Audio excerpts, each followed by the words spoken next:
The terror on Christmas Eve. This incident happened on Christmas Eve, the year Lena was 13. Since she only lived with her dad, and her family usually either didn't celebrate or celebrated Christmas late, she was used to this. For Lena, Christmas Eve was just like any other night. Her dad was a doctor, so he always had to be on call at the hospital during Christmas holidays. That night was no exception. He wasn't home. Lena was watching TV when she heard a knock at the door, so she went to see who it was. Her front door had a peephole, making it easy to see who was outside. A man stood outside wearing a Santa Claus suit, holding a bag and smiling, waving at Lena to open the door. But something about him seemed off. He didn't look neat at all. Lena approached the door, but didn't open it. She found it odd that someone dressed as Santa Claus would come to her house, of all the houses in the neighborhood. He said, "Hey kid, it's me, Santa Claus. Let me in, and I'll show you." Maybe other kids would believe him, but Lena knew he wasn't real. Confused and skeptical, because this had never happened before, Lena refused to open the door. The man insisted, saying he had changed the rules this year to give gifts to kids in the neighborhood. But Lena didn't believe him. Instead, she remembered feeling angry while arguing with him. Lena told him she was calling the police. His smile disappeared, and after that, she didn't hear anything else. To be sure, Lena called the police to report him. Unfortunately, they probably didn't believe her and thought she was just an excited kid, hoping Santa Claus would visit. She only knew how to dial 911 and the house number, since it was the 90s and her dad didn't have a mobile phone yet. Lena could only hope the man wouldn't return. But a few minutes later, someone knocked again. When Lena checked, no one was there. She returned to the Christmas tree to continue decorating and wrapping gifts as a surprise for her dad. Lena turned on the TV to watch Christmas specials, which made her feel less lonely. Suddenly, the power went out, leaving the house in darkness. Lena jumped in fright. Now, the only light in the house came from the battery-operated Christmas tree. Then she heard the back door creak open. From the doorway emerged a dark silhouette, slowly advancing. It was the figure of a man. Lena grabbed a flashlight from a nearby drawer and shone it towards the figure. The face revealed was his, the man from earlier, leaning close to her with a sinister grin. "Here's your surprise gift, little one," he sneered. Lena screamed and ran toward the back door, but she couldn't outrun him. He grabbed her hand and yanked her back. Lena sobbed and screamed, begging for mercy, but he showed no remorse. He taped her mouth shut and began tying her up with rope. As her vision blurred, he stuffed her into a large sack he had brought with him and hoisted it over his shoulder. Lena's next-door neighbor, who was walking his dog, happened to see the man. His actions seemed suspicious. The neighbor remembered that Lena lived alone with her father, who was often away, and her father had occasionally asked him to check on her. He cautiously approached with his dog and asked, "What are you doing out here at this hour? Is everything okay?" The man, startled, quickly forced a smile and replied, "Oh, I'm just preparing a surprise for the kids in the neighborhood." The man hurriedly hid the sack behind his back, stepping away as his eyes darted around. His strange behavior only heightened the neighbor's suspicions. His dog kept barking, as if trying to warn him of something. It was a smart dog, good at sensing trouble. The neighbor noticed the sack behind the man seemed to be moving slightly. Sensing the man was odd, the neighbor remained cautious. He apologized for bothering him and pretended to head back toward his house. He then heard a faint sound resembling crying and immediately knew something was wrong. Without thinking, he rushed toward the man and shoved him hard, causing him to fall onto the grass.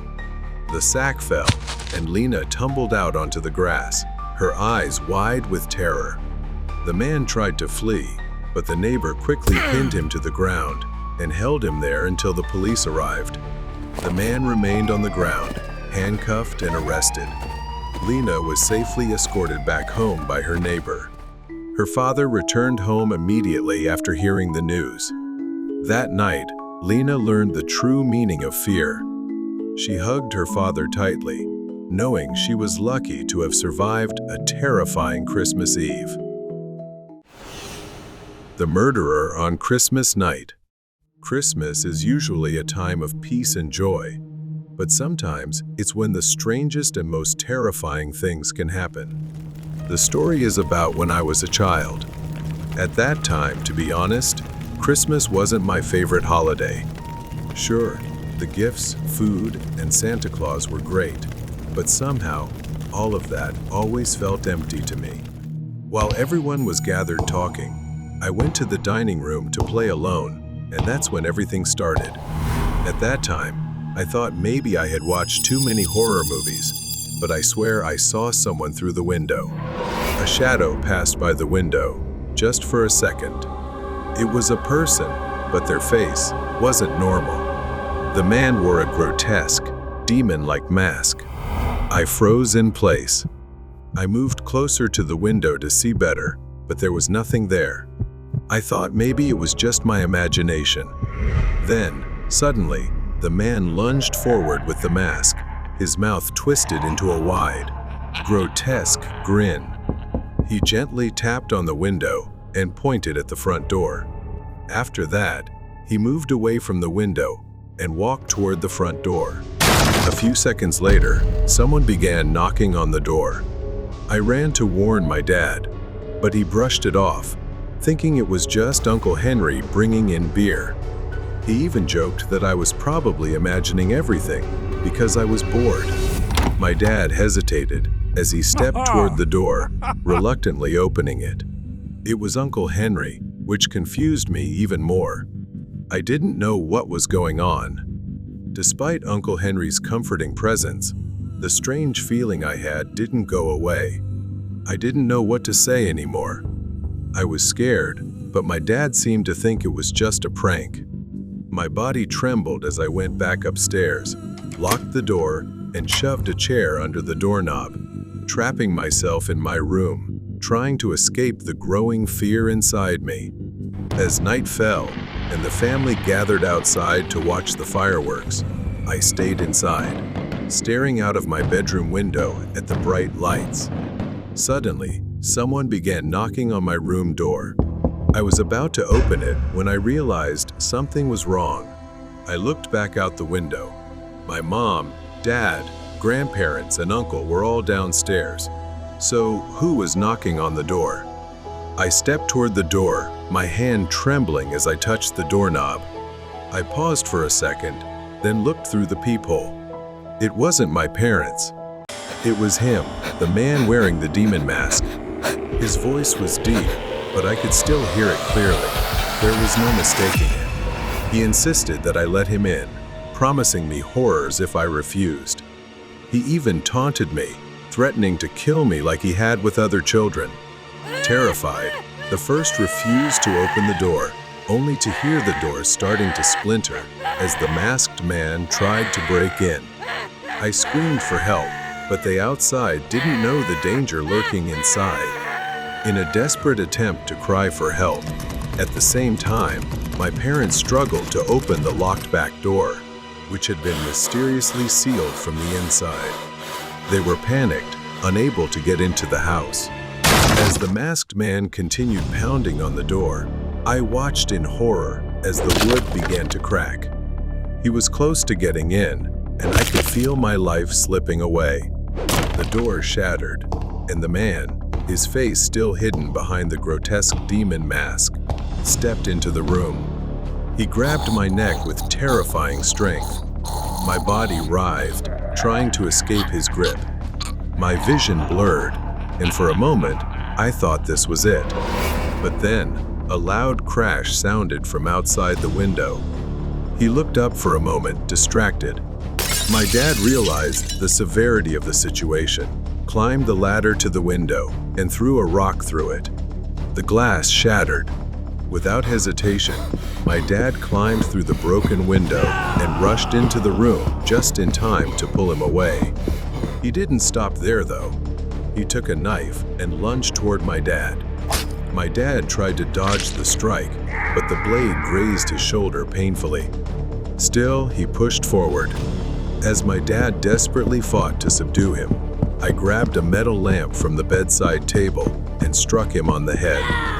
He staggered back, dazed. Outside, the sound of sirens could finally be heard. We were saved at last. When they caught the man, he referred to himself as the Grinch. They said he was responsible for many child disappearances around my age, and some bodies had been found and buried in his backyard.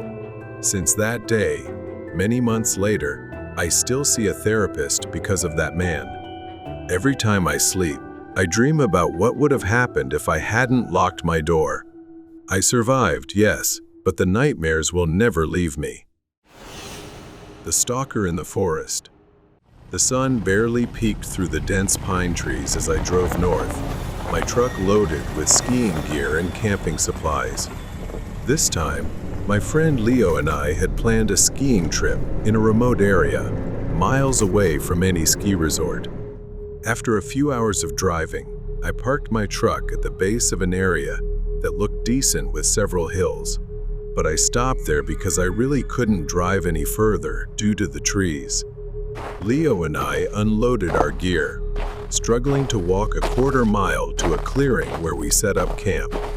It was an incredible amount of work with all the stuff we had to carry. In a small clearing among the trees, we pitched the tent, laid out our sleeping bags, and organized our gear. After setting up camp, we began hiking up the hill, carrying our snowboards and keeping an eye on the steep slopes. The ascent was quite challenging, but I felt thrilled as we climbed higher. We snowboarded down several slopes, one after the other. But as I neared the bottom of a slope, I lost sight of Leo. I assumed we'd meet at the base or regroup at camp. It wasn't unusual for us to take different paths down the hill. I called him on the radio, but all I got was static. Maybe he was still skiing and had started down alone. My eyes scanned the trees for any sign of him. When I reached the base of the hill, I walked and spotted another figure emerging from the woods. A skier, wearing a mask and dressed in layers. He approached me, seeming friendly beneath the ski mask, asking where the best hills were and if we were camping. He explained that he and his wife were looking for a good place to camp near others and asked if I could lead him to my campsite, though I really didn't want to. I pulled out the radio again, calling Leo to let him know I would be heading back to camp soon. The device crackled, a distorted noise cutting in, but there was no response from him at all. Then the man started following me, his presence behind me making me feel uneasy. Suddenly, I started hearing static from the other end of the radio, as if someone was trying to talk to me but couldn't connect. When we finally reached the tent, something felt off. I realized I hadn't seen his wife, so I asked where she was. He didn't respond. Instead, he moved closer, his movements becoming increasingly strange. But for some reason, something about his snowboard and backpack caught my attention. They felt familiar. Gray, bright orange. The snowboards tightly strapped on either side. My mind raced as I remembered. Leo had the exact same ones. For a few seconds, I thought Leo was pranking me. But no, the voice was too different.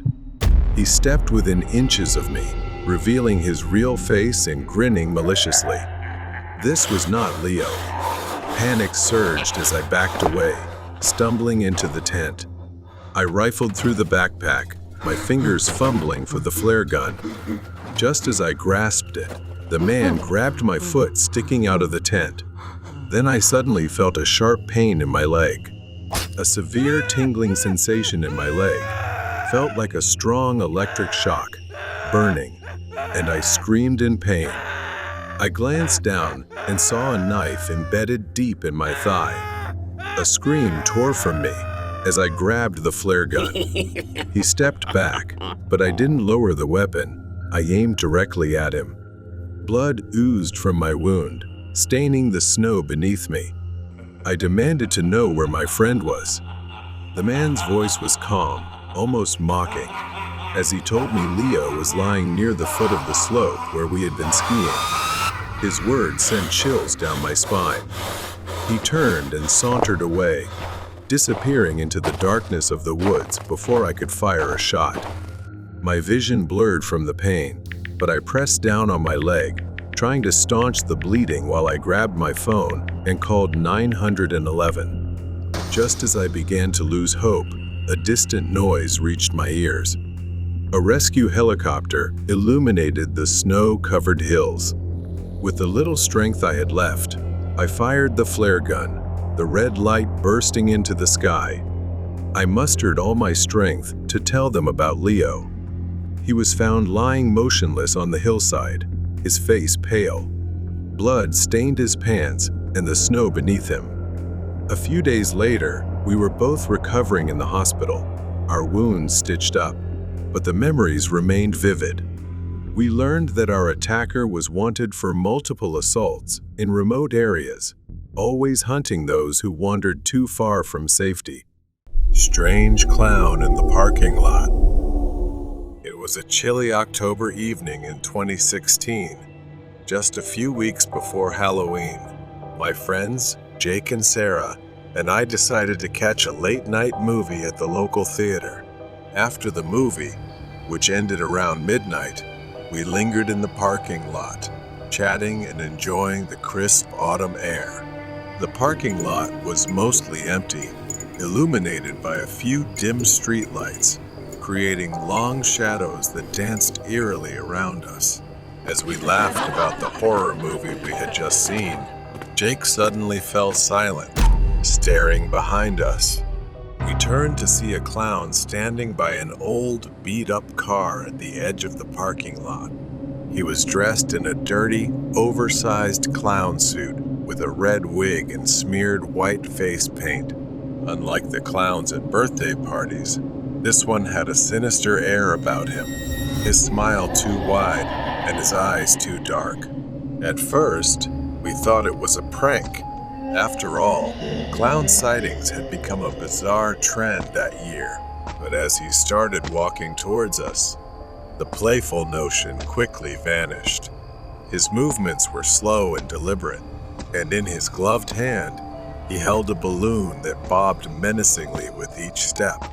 Nervously, we decided to head to Jake's car, which was parked a short distance away. We tried to act casual, but our pace quickened with each step. The clown followed, maintaining a steady, unnerving pace. My heart pounded as we reached the car and scrambled inside. Jake fumbled with the keys, his hands shaking. Just as we locked the doors, the clown reached the car. He leaned against the driver's side window, his face inches away from Jake's. He pressed the balloon against the glass and slowly dragged his finger down the window, leaving a streak in the condensation. We could see his eyes clearly now, cold and calculating. He tapped on the glass, the sound echoing in the silent parking lot. We were frozen with fear, unsure of what to do next. The clown then moved to the front of the car, standing directly in the headlights. He reached into his oversized pocket and pulled out a long, jagged knife. The sight of the blade sent a fresh wave of panic through us. Jake finally snapped out of his shock and started the car. The engine roared to life, and the clown took a step back, still smiling that unsettling smile. We peeled out of the parking lot, tires screeching, and didn't stop until we were miles away, parked in front of a 24-hour diner. We sat in the car, catching our breath and trying to make sense of what had just happened. We debated calling the police, but without any real harm done, we doubted they'd take us seriously. In the end, we decided to keep the story to ourselves, not wanting to relive the terrifying encounter. To this day, the image of that clown and his menacing smile haunts us. We often wonder what his intentions were and shudder at the thought of what might have happened if we hadn't reached the car in time. The experience left a lasting impression, a chilling reminder that sometimes the scariest encounters are the ones that seem to step straight out of a nightmare. The eccentric person on the bus. The cold and quiet night in a small town. Bella often took the bus to get to her workplace. Every day, Bella waited at the same bus stop, quietly watching the world pass by while sipping her coffee. One evening, as usual, she waited for the bus to return home. But there was a man who caught her attention, sending a slight chill down her spine. A man in his 30s, disheveled hair, unshaven, boarded the bus after her. He sat a few rows behind her, but she could feel his eyes on her, though she didn't dare turn around. There was something strange about his presence. Every day on the bus, that man reappeared, always boarding right after her, and his strange behavior began. At first, he walked by and left behind a crude and eerie doll, saying, "This is for you," a gift, before quickly walking away. Bella found it odd and didn't pick it up, ignoring it and moving to another spot out of fear. Sometimes, he would mumble to himself in faint, incomprehensible whispers. Bella grew increasingly uncomfortable, but brushed it off, chalking it up to just an eccentric man. After all, he was just another bus passenger. As days passed without seeing him, she began to feel relieved, thinking she might have overreacted. One evening, Bella sat in her usual spot near the back of the bus. As the bus passed a stop, she saw a familiar figure. She froze, unable to believe her eyes. Then he boarded the bus. She avoided looking at him, pretending not to notice. She sighed in relief as he walked past, but her relief didn't last long as he doubled back and sat right next to her, despite plenty of empty seats around. She didn't dare move. He didn't look directly at Bella, but occasionally glanced at her from the corner of his eye. Then, suddenly, he turned his head toward her, locking eyes with her for a brief moment. His eyes were wide, unblinking, and hollow, sending chills down Bella's spine. At the next stop, he said nothing, simply placed a small piece of paper in her hand and got off the bus immediately, leaving her stunned. Throughout the ride, I didn't dare to open it. When I finally did, curiosity got the better of me. The note read, "I will follow you." Bella's heart raced as she hastily got off the bus. Bella hurriedly stepped off the bus and started walking faster, but then she heard footsteps behind her. When she turned around, no one was there. As soon as she entered her room, she locked all the doors and pulled the curtains tight, trying to shake the feeling of being watched. But then, from the window, she saw his figure lurking at the edge of the road, watching her. She couldn't tell if it was real or just her imagination driven by fear. The next day, Bella took a different route to work, avoiding buses entirely. But paranoia crept in. She began to feel like someone resembling the man from the bus was watching her from alleys, observing her from afar. Then the nightmare struck. A cold hand grabbed her wrist. Startled, she turned around in shock to see him, the man who had been following her from the bus. He gripped her tightly and said in a chilling voice, "You don't need to be scared. I just want to make sure you're safe." Bella was too terrified to think, only desperate to escape. She screamed, "Let me go," but it didn't change anything. His eyes were locked onto hers, unblinking. Luckily, Bella had prepared for the worst. She pulled a can of pepper spray from her pocket and sprayed it into his face, leaving him writhing in pain and temporarily blinded. Terrified, she ran without looking back and collapsed at a small roadside diner nearby, seeking help. He was apprehended shortly after being reported. He confessed that his obsession with Bella stemmed from her uncanny resemblance to his late girlfriend, who had died in a bus accident he couldn't prevent. He was diagnosed with PTSD, and seeing Bella on the bus had triggered his obsession. The man was later admitted to a facility for treatment. Bella, though still haunted by the events, found solace in knowing that the man wasn't truly a threat, but a broken soul lost in his past. But after all, everything had finally come to an end. The ghost train on Christmas Day. It was Christmas Eve, and I was late for my flight. The snow was falling heavier than usual, and the slippery roads turned my usual route to the airport into a nightmare. I had to catch the last train out of town to make it to my flight. Otherwise, I'd be stuck until morning. I arrived at the station just in time to catch the train, which seemed unusually empty for such a busy night. It was an old model, not the kind of train I usually saw at this station. But I didn't have time to think about it. I hurried aboard. As I stepped onto the train, I noticed the conductor. He wasn't the usual friendly face I was accustomed to on my daily commutes.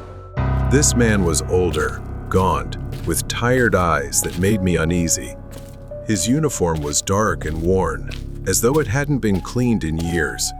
The inside of the train was just as strange, filled with the scent of old wood and something faintly musty lingering in the air. The train car was nearly empty, save for a few scattered passengers, but the atmosphere was tense, as if something wasn't quite right. I sat by the window, watching the snow fall heavier, blanketing everything outside. The train began to move, and I felt it sway slightly as it picked up speed out of the city. Then I heard the sound of a child crying, just a faint sob. At first, I thought I imagined it, but then it echoed faintly again, as if coming from somewhere near the back of the train. I tried to ignore it, but it echoed in my mind. I began to feel increasingly uneasy, glancing around again, but no one else seemed to notice the sound, which only made it worse. Then I saw him, the conductor. I asked him if he heard it.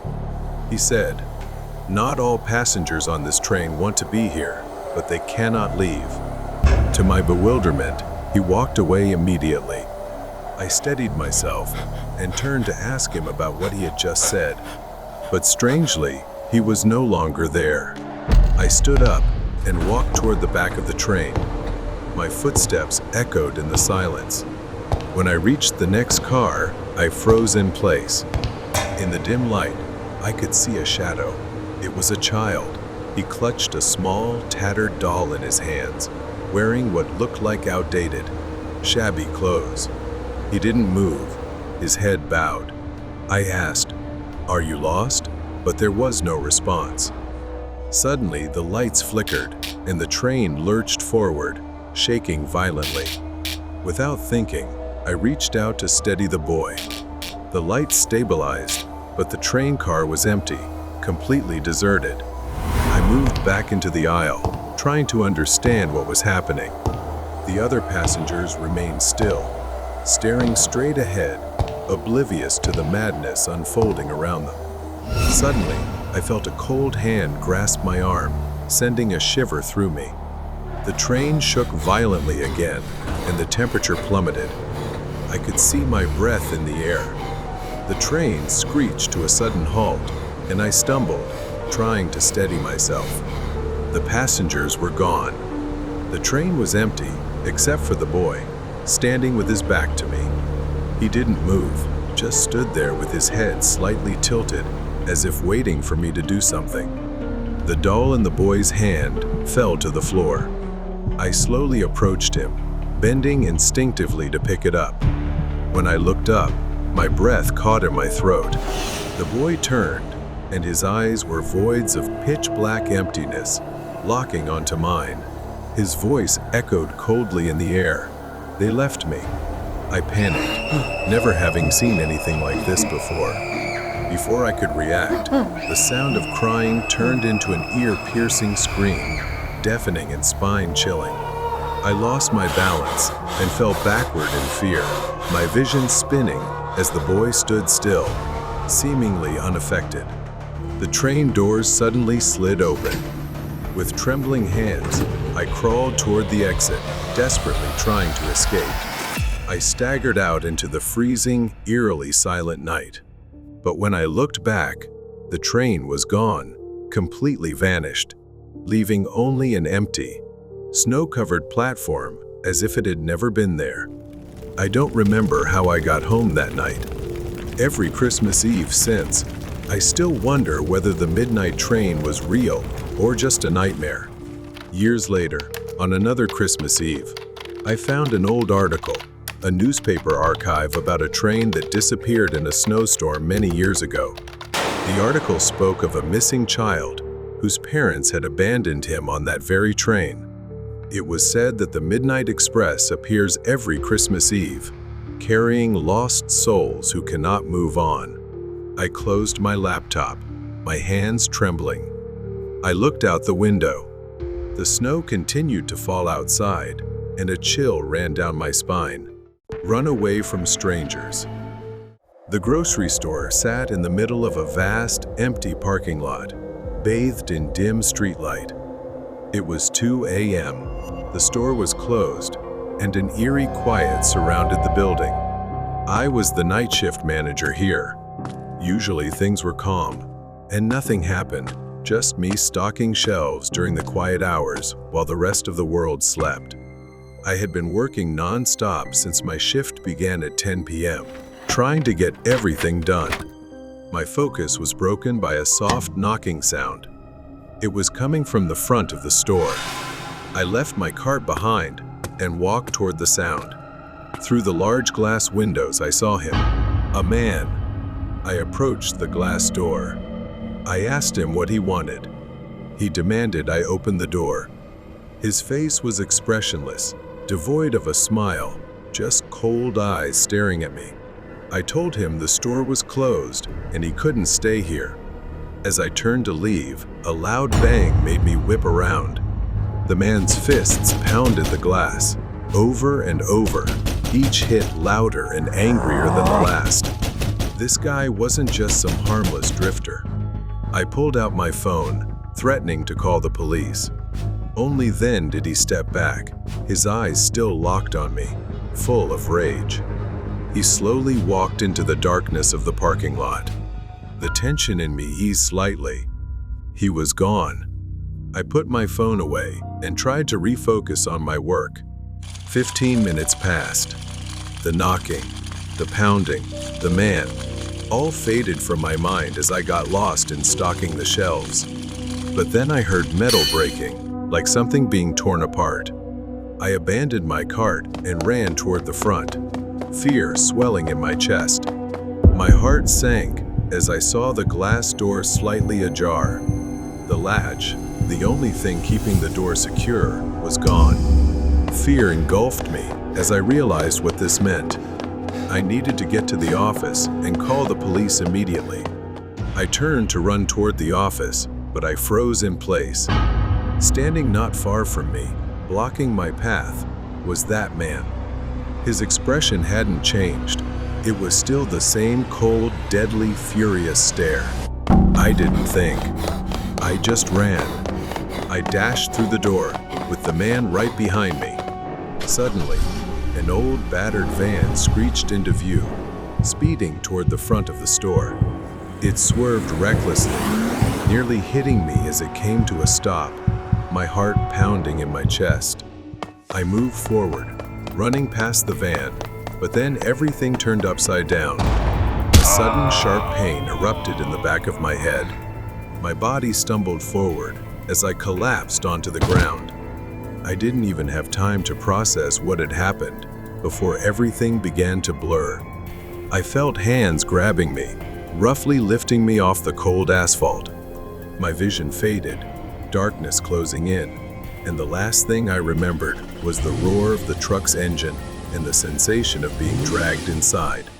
I woke up to a pounding headache, my wrists tied tightly behind my back. The truck jolted and swayed as it sped down an unfamiliar road. My mind was foggy, disoriented. For a moment, I had no idea where I was. I began piecing it together. The man. The truck. I had been kidnapped. I knew I needed to act quickly. I glanced around. Inside was pitch dark, but then I saw it. A pile of old tools, a rusty toolbox, and a few scattered pieces of metal on the floor. I twisted my wrists, testing the ropes. They were tight, but I could feel a slight give, just enough to give me hope. I heard the guy muttering to himself up front. This wasn't over. I took a deep breath, calming the rising panic within me. I needed to think, and I needed to get out. I edged closer to the toolbox, my fingers searching for anything sharp. It was tricky, but I managed to find a small piece of metal. I awkwardly twisted my hands, scraping the metal against the ropes. Every bump in the road threatened to give me away, as the pain nearly made me cry out. Suddenly, I felt the ropes loosen. A few more scrapes, and they snapped. My wrists were free, but I couldn't move too quickly. I glanced at the front seat, where I could see the back of the driver's head. He hadn't realized I was awake. I noticed the door lock was undone. I needed a plan. The truck slowed as it turned sharply onto a dirt road. The moment I had been waiting for. Taking a deep breath, I pulled the back door open and leaped into the night. I hit the ground hard, pain radiating through my body as I rolled across dirt and gravel. For a moment, I thought I couldn't move, but adrenaline surged within me. I staggered to my feet, running into the thick darkness of the surrounding trees. Behind me, the old van came to a halt. I heard the man shouting, his footsteps pounding as he chased after me, but I didn't look back. I just kept running, my heart racing in my chest. Branches scratched at my skin as I pushed through the thick underbrush. My mind blurred between fear and survival. I could hear the man's voice. I couldn't let him catch me again. Ahead, I spotted a clearing and saw the faint glow of lights through the trees. A road. If I could reach it fast enough, I'd be safe. I burst out of the woods and onto the road, frantically waving my arms as a car approached. The headlights blinded me, but I didn't care. I needed help. I ran into the middle of the road, screaming for them to stop. The car screeched to a halt, and I collapsed onto the road. The driver jumped out, shouting something, but I was too exhausted to respond. All I could do was whisper hoarsely, "Help." The driver took out his phone and called the police. In that haze, I could still see his shadowy figure standing at the edge of the forest, as if he were looking at me with eyes full of anger. But he didn't come any closer. Perhaps he knew that everything was over. I was taken to the hospital after everything that had happened. I was told the man had been apprehended not far away. He had been arrested. The police assured me he would be locked up, that he wouldn't hurt anyone again. Even though I was safe, the thought lingered in my mind. What if I hadn't escaped? What if I hadn't been fast enough? The fear remained, clinging to the edges of my mind, but I knew I had survived. I had been lucky to make it through that night shift alive. The deadly farewell. The fluorescent lights flickered overhead as I walked through the sterile hallway of the hospital. I had worked here for years, the smell of antiseptic and the beeping of monitors ingrained in my senses. But lately, something felt different, something that always sent a chill down my spine. My patients came in all ages, But there was one little girl named Tira, perhaps the youngest patient in the hospital. Tira was a sweet child. She often wandered the halls and talked to other patients, though she was mostly alone. One night, while working a night shift, I was doing my rounds as usual. In the empty, long corridor, I heard two people talking softly.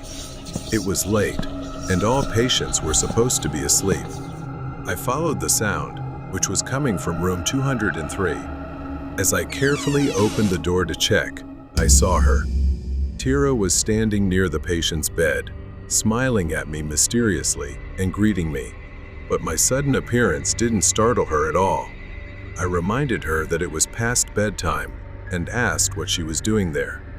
She replied, "Nothing. I just came to say goodbye to George." George was the patient in room 203. He had recently undergone major surgery.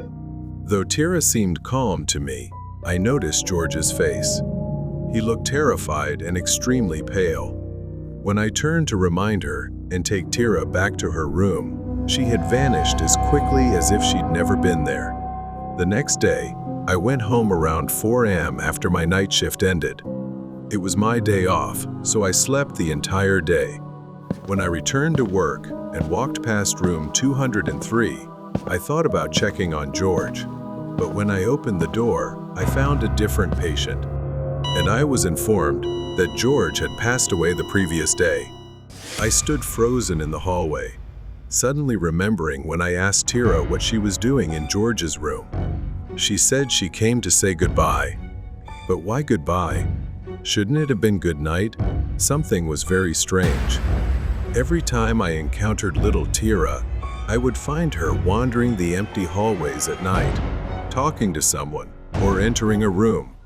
At first, I was skeptical, but I noticed that her presence seemed to coincide with the moments just before a patient passed away. Could she possess the strange ability to know when someone was about to die? Then I searched the hospital records. Tira wasn't listed anywhere. There was no information about her being admitted, and no legal guardianship papers on file. I was stunned. I gradually became obsessed with Tira's story and started investigating her background. My suspicions grew when I learned from a nurse that Tira had died in the hospital just a few months ago after falling down the stairs. However, the nurse insisted the incident was ruled an accident, and the hospital never made it public. My mind reeled. How could Tira still be here if she was dead? I started piecing things together, and a chilling thought struck me. Perhaps Tira's spirit was still lingering here. One day, when I dozed off at my desk, I saw her. She was sitting, crying in my dream. I slowly approached Tira. Tira turned to face me, her pale face and empty eyes brimming with a profound sadness. She said, "I've been waiting for you, Dr. Cooper. You're the only one who can help me." I stood frozen, the air thick with fear, or perhaps confusion. I asked Tira, "Help you? Tell me how." Tira's ghost stepped closer, her small hand reaching toward me. She whispered painfully, The experiment killed me." I jolted awake at my desk, drenched in sweat from what I had seen. It was too real, like a cry for help. I knew I needed to act. I dug through old records, my hands trembling. I found it, just a copy, a part of a plan I'd never seen before. It all seemed to point to a dark secret. The deeper I delved into Tira's past, the more I realized her death was no accident. In reality, it was the result of an illegal medical experiment involving an unapproved drug to test the limits of human pain endurance and survival. Tira was selected as a test subject due to the influence of her adoptive father, a man working at the hospital as part of an underground network of unethical experiments. The drug used on Tira was untested and had horrifying side effects. Tira's death was the culmination of a cover-up to protect the hospital's reputation. One night, while working the night shift at the hospital, I heard strange noises, like a child crying, coming from the abandoned wing of the hospital. The sounds led me down a hallway that hadn't been used in years. My heart pounded as I pushed open a door, revealing a forgotten room. Tira stood there, her figure faint in the dim light, her eyes filled with sadness and pain. She told me that she couldn't leave, and that she had been trapped in the hospital ever since her death. Her spirit was tethered to the hospital, bound to the hallways, unable to move on until the truth about her death was revealed. Tira had guided other souls to the afterlife, but she herself was trapped here. When I made my final efforts to reveal the truth, the hospital management and the girl's adoptive father tried to discredit me, even going to great lengths to silence me by threatening my career. The hallways were empty, the hospital eerily silent. I walked through them, knowing they were trying to stop me. But I didn't falter, and I was determined to report everything to the authorities, ensuring that those responsible would be held accountable. As the authorities investigated, I stood in a patient's room, moonlight streaming through the window. I saw the silhouette of a little girl standing behind me. It was Tira, appearing now in a more peaceful form. She smiled, her eyes filled with gratitude. She thanked me, her voice gentle, as her figure began to fade away. Tira's departure finally brought clarity.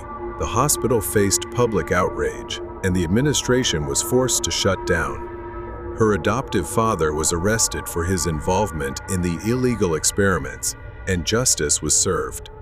Although Tira's ghost was gone, the darkness of the hospital remained, reminding me that the line between life and death, between justice and illegality, is often much thinner than we imagine. The obsession with the house by the quarry. Tom's family moved to an old house near a quarry in Minnesota. He had a new job in a small town, and his family would stay there for a few weeks. Boxes were scattered across the hardwood floor. Emily sat by the fireplace, arranging her stuffed animal collection. Evi, his wife, sat in a chair, sipping tea and watching their daughter. Meanwhile, Tom was organizing tools in the corner of the room. But sometimes, the silence in the house was too heavy. The creaking of the wooden floor beneath their feet sounded louder than it should. The house fell silent, save for the faint howling wind outside. Tom lay awake, staring at the ceiling. His gaze turned toward the window. For a moment, Tom saw her, a shadowy figure of a woman with milky white eyes staring at him through the glass. Tom sat up in alarm. When he looked back, she was gone. Then Emily screamed. They rushed to her room. She was sitting on her bed, her tiny body trembling, her wide eyes filled with tears. She pointed under the bed and said, "She's under the bed, the woman with the white eyes. She wants me to hide under the bed." Tom bent down and looked under the bed, but saw nothing. They reassured Emily that it was just a nightmare, but something about her description made them uneasy. To ease her fear, the next day, they installed a small hidden camera in her room. What they discovered that night sent chills down their spines. On the screen, they watched her fitful sleep together. Hours passed without incident, until, suddenly, the blanket began sliding off her as if pulled by invisible hands. The little girl's small body shifted toward the edge of the bed, slowly as if being dragged. Then suddenly, she was yanked down violently. She fell off the bed and was pulled under it, disappearing from their view. They rushed to her and found her curled up on the floor, crying in fear. Tom opened the live feed on his phone. On the screen, a faint silhouette of a girl was hiding under the bed. She was crawling, hiding under Emily's bed. Her hollow, black eyes stared directly at the camera. Emily's fear was unrelenting. She clung to her parents and refused to be alone. They decided to stay in the living room that night. As they sat on the sofa, the lights began to flicker. Then a cold hand brushed against Evi's cheek. She screamed in terror, but when she turned around, nothing was there. Emily screamed as one of her toys rolled into the room and stopped at her feet. Tom realized everything was spiraling out of control. He needed to grab the car keys from the bedside table. When he reached the bedroom, in the mirror, he saw her standing there, grinning maliciously. Tom grabbed the keys and ran back to the living room. They rushed to the front door, but it slammed shut as they reached it. The back door was their only chance. As they ran through the kitchen, glass shattered all around them. Everything seemed to be trying to stop them from leaving. With a desperate kick, the door burst open. As they got outside, Emily pointed toward the house. In the upstairs window, she, the figure with sunken eyes, was watching them leave. They got to the car and quickly drove away. They sat in silence, knowing they would never return to that house. The house on the edge of the quarry remains, holding its secrets. For the family, it is a memory they will never escape. Night Shift Nightmare. Jen was sitting at the dimly lit reception desk, trying to stay awake. She was checking the computer, reviewing her work, when suddenly, she felt someone lightly tap her on the shoulder. Startled, she turned around but found no one there. Worried, she chuckled, dismissing it as fatigue in her imagination. But a few minutes later, she felt a light but distinct tug at her hair. She froze, her hand slowly moving to the back of her head. The vague sensation of fingers lingered, as if someone was right behind her, almost unseen. She suddenly turned around again, but there was nothing. Then a book on the far end of the desk fell to the ground with a loud thud. As she shifted in her chair, Jen jumped. She focused on the book on the floor, the silence enveloping her. She shook her head to clear it and tried to brush it aside. She walked to the break room to collect herself. As she poured coffee into her cup, the feeling of being watched grew stronger, as if eyes were staring at her from the dark corner of the room. At 3:30 a.m., Jen returned to the lobby, sitting back at her desk, clutching her coffee cup. She checked the security cameras on her computer screen. Suddenly, the doorbell rang. She jumped up, quickly glancing outside through the glass, but only her own reflection stared back. Her hand lingered on the doorknob, uncertain. After a tense few seconds, she unlocked it, cracked it open, and peered outside. The night air was cold and empty.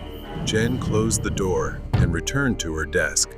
Trying to shake off her fear, Jenna grabbed some cleaning supplies and headed toward the pool area as requested by her manager. Her footsteps echoed as she approached the edge of the pool. Just then, she noticed a faint outline of wet footprints, as if someone had recently walked through. She fearfully brushed past it, ignoring it as if she had never seen it, and continued with her work. She bent down to pick up a few scattered leaves, floating on the surface of the water. At that moment, she felt it, a strange sensation as if a dark shadow was lurking just beneath the surface of the pool. She hurriedly tried to leave, but before she could react, something yanked hard at her ankle, pulling her down into the pool. Jen lost her balance and fell into the cold water, her body soaked. Panicked, she felt as if she were drowning. She began to flail, sputtering water, then staggered out of the pool, trembling and looking around in confusion, not understanding what was happening. Jen struggled against an invisible force, her hands clawing at the pool's edge, but she was held tightly by a weight she couldn't comprehend. Her vision began to fade when she suddenly saw a woman raising a skeletal hand, pointing directly at her, saying something like, "I hate you all," before vanishing. Just as she was about to lose consciousness, Jen summoned her last bit of strength to escape, gasping for air as she surfaced. Hair disheveled and soaked, Jen stammered as she recounted what had happened by the pool to her manager.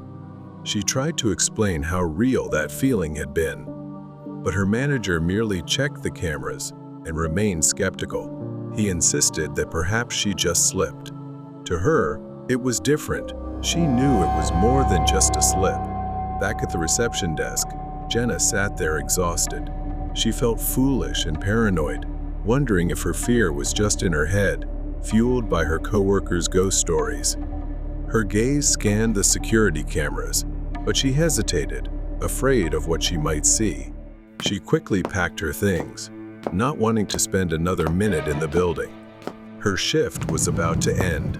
Jen walked out suddenly. The doorbell rang softly in the empty lobby. Her eyes glanced toward the hotel. She held her breath as she watched the front door slowly open, revealing darkness inside as if someone was standing there. But she thought it was enough and turned around to leave immediately. As she drove home, Jen realized she would have to return to work the next day. The haunting spirit would be waiting, and the cycle of fear might never end. She needed to confirm this truth. Night shift nightmare.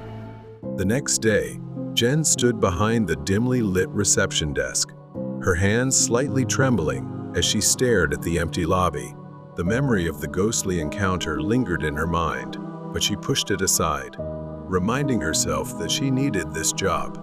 Jen reluctantly walked towards the pool area. The flickering lights cast strange shadows, making the room feel even more frightening. She glanced at the water, fearing the woman would reappear. But the pool remained still, the surface undisturbed. Jen took a deep breath, regaining her composure for the cleaning task ahead. As she began cleaning the pool, Jen's eyes scanned the area. She didn't see the ghost. Instead, her gaze fell upon a room she had almost never noticed before, peeking out from behind a dusty curtain. She stepped inside, her eyes landing on a pile of old papers stored in the corner. Curiosity sparked. She approached and began sifting through the dust-covered documents. Among them, an old article caught her eye. The headline read, "Mysterious Murder at the Hotel. Night Staff Member Missing." The article recounted an incident nearly a year prior, where a woman was brutally murdered by one of the hotel's night staff during a blackout.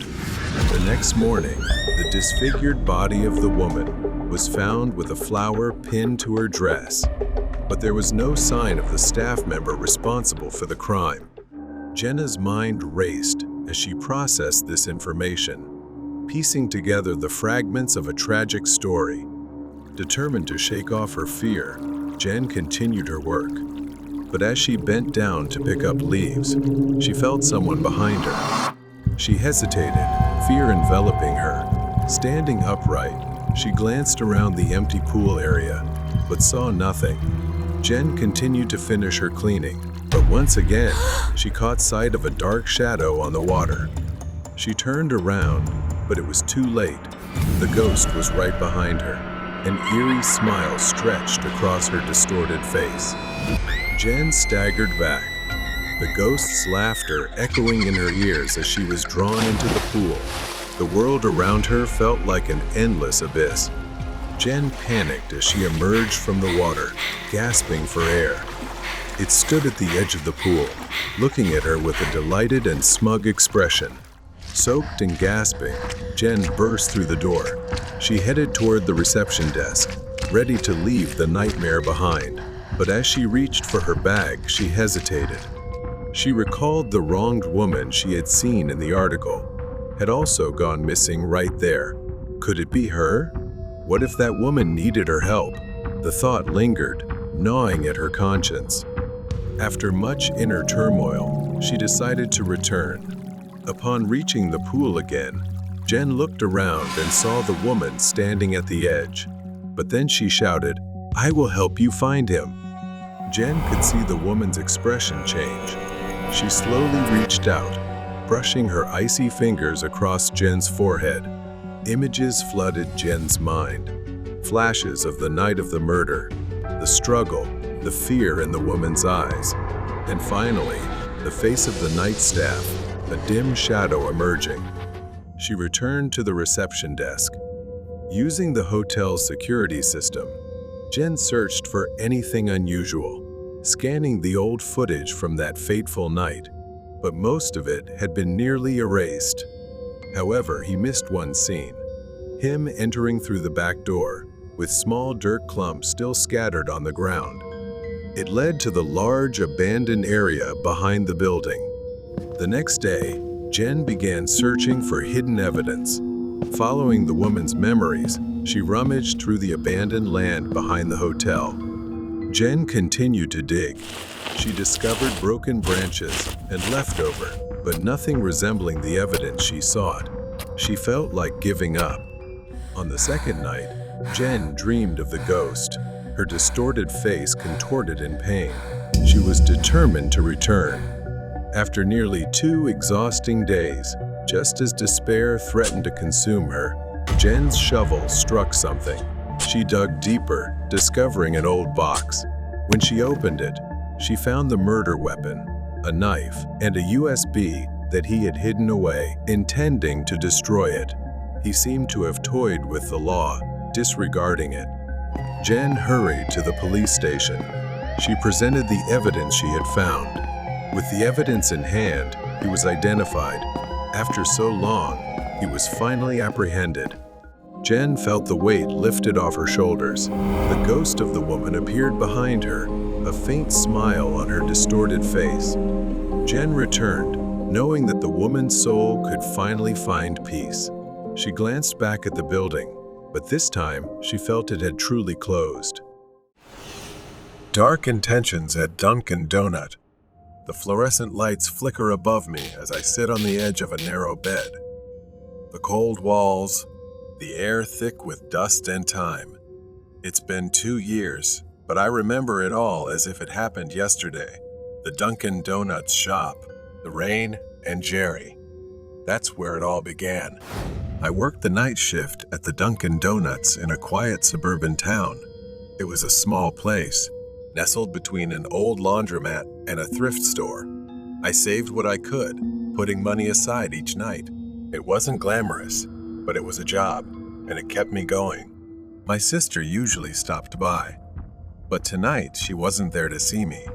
She was sitting by the window with a guy, her eyes red from crying. I couldn't hear what they were saying, but it was obvious they were arguing. She looked so distressed. He wore an old, worn coat, lingering at the door, watching the place. Tonight, he hesitated at the door, lingering longer than usual. I tried to keep my distance. There was something about him that made my skin crawl. I snapped out of my thoughts when the door creaked open, and Jerry walked in. He was irregular but always so strange. His habit of coming in at exactly 10 p.m. never failed. He shuffled to the counter, but his gaze shifted to my sister, now sitting alone, staring out the window. Jerry leaned in, asking me about her, asking if he could get her number. I clenched my jaw, trying to smile politely, but the sharpness in my voice slipped out. "Leave her alone, Jerry. Just order and go."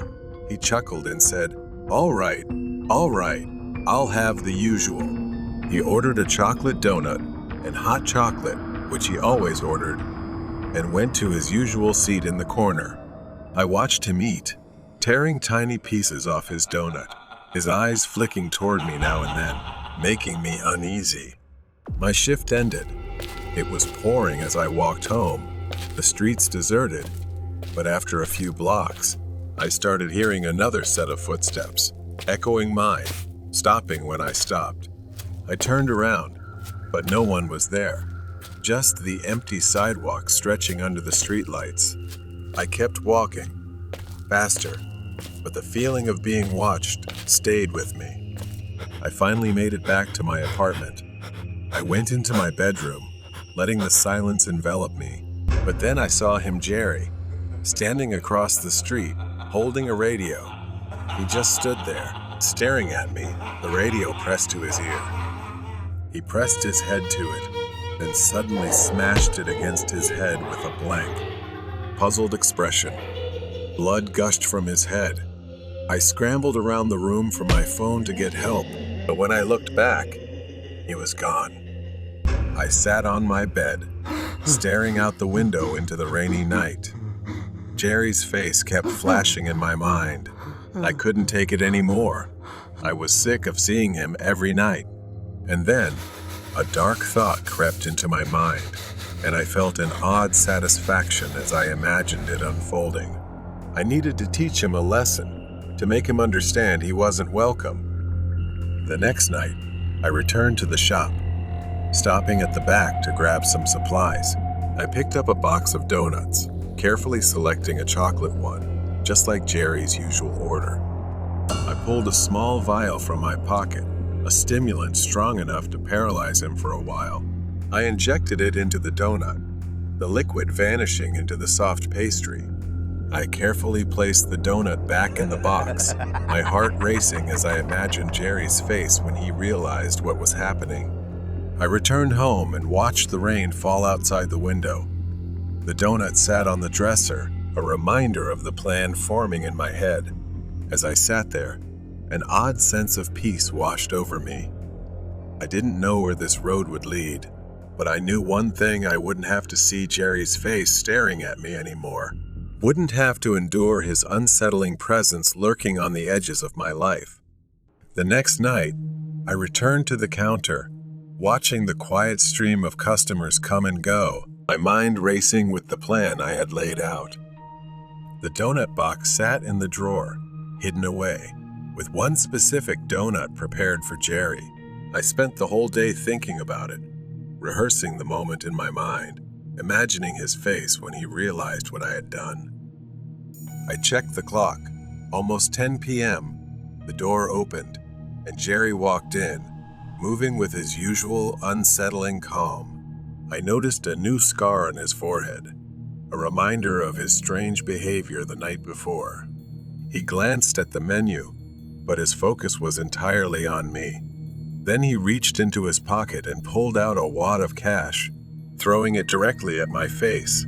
I could feel my anger boiling inside from his action. I reached into the drawer and pulled out the box with the special donut inside. I took him to the table, keeping my face as neutral as possible.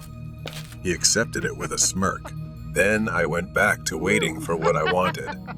I stood still, watching Jerry slowly move his hand to the plate and take out the donut I had prepared for him. He slowly picked it up and intended to enjoy it. I felt very satisfied and happy to be able to witness what was about to happen. I chuckled inside, but then suddenly his hand holding the cake stopped.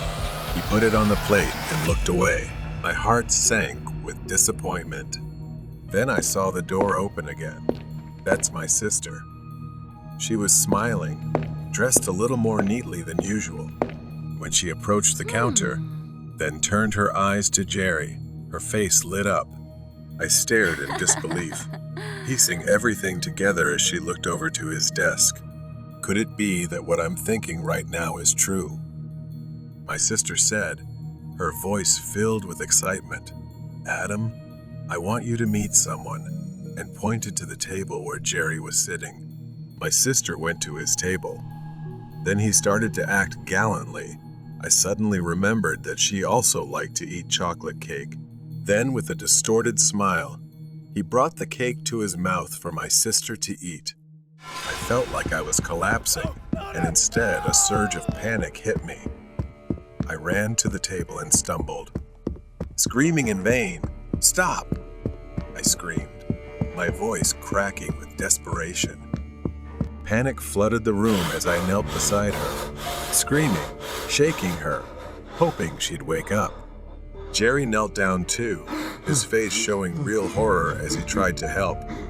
He pressed down, trying CPR, but it was no use. She was unconscious, her face pale. That's when it hit me, had I misjudged him all along? I grabbed my phone, my hand shaking as I dialed for an ambulance, my mind reeling as I realized the gravity of what I had done. The ambulance arrived, and I followed as they loaded her into the back, the siren wailing as they sped toward the hospital. The waiting room was cold, sterile, and I sat there, numb, staring at the wall, my mind racing with guilt, fear, and regret. A doctor came out, his face grim. He told me she was alive, but barely.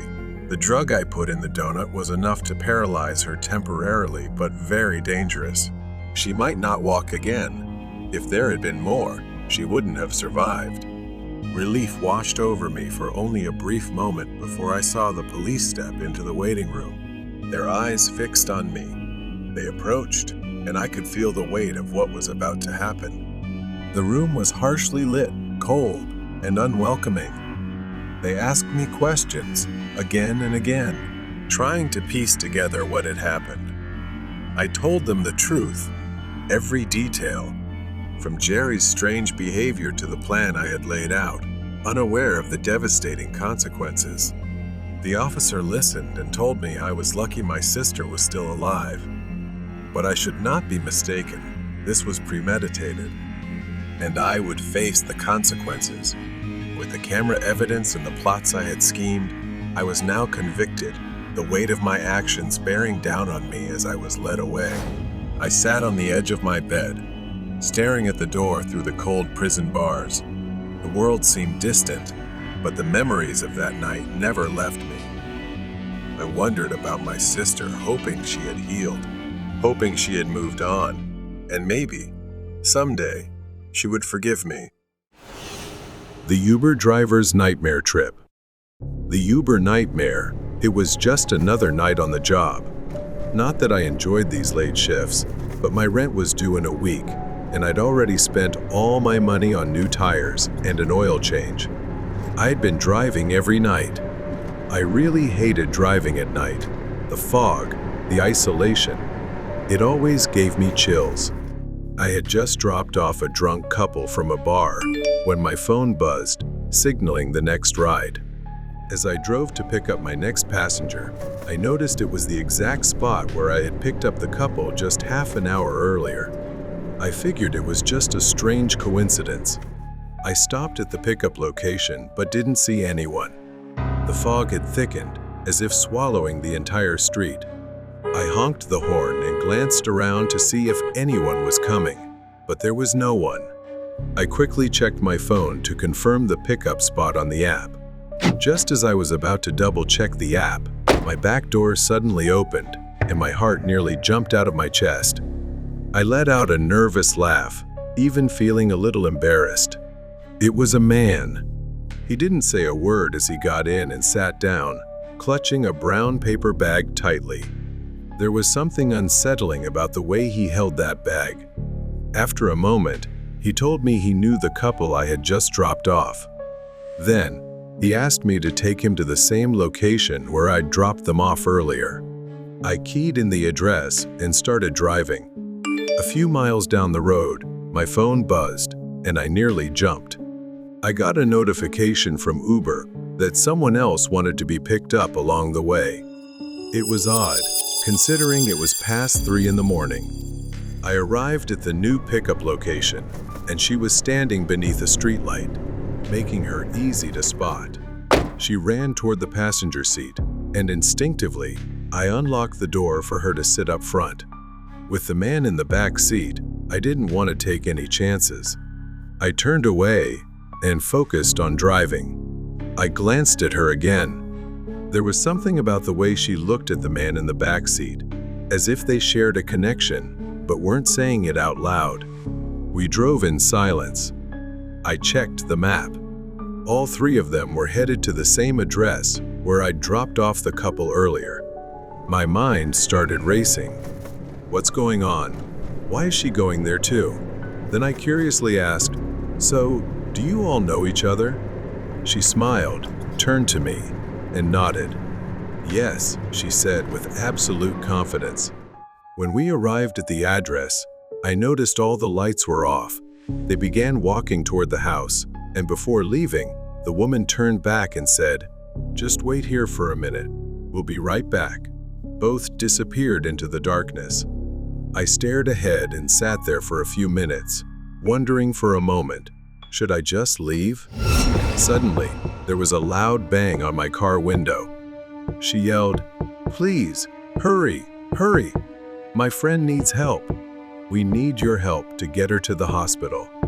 I tried to shake off the fear in my mind and got out of the car to follow her. When we reached the door, the man slammed it shut behind me. He shoved me to the ground, and I saw the knife in his hand. The woman's voice changed, her calm demeanor replaced by a cruel laugh.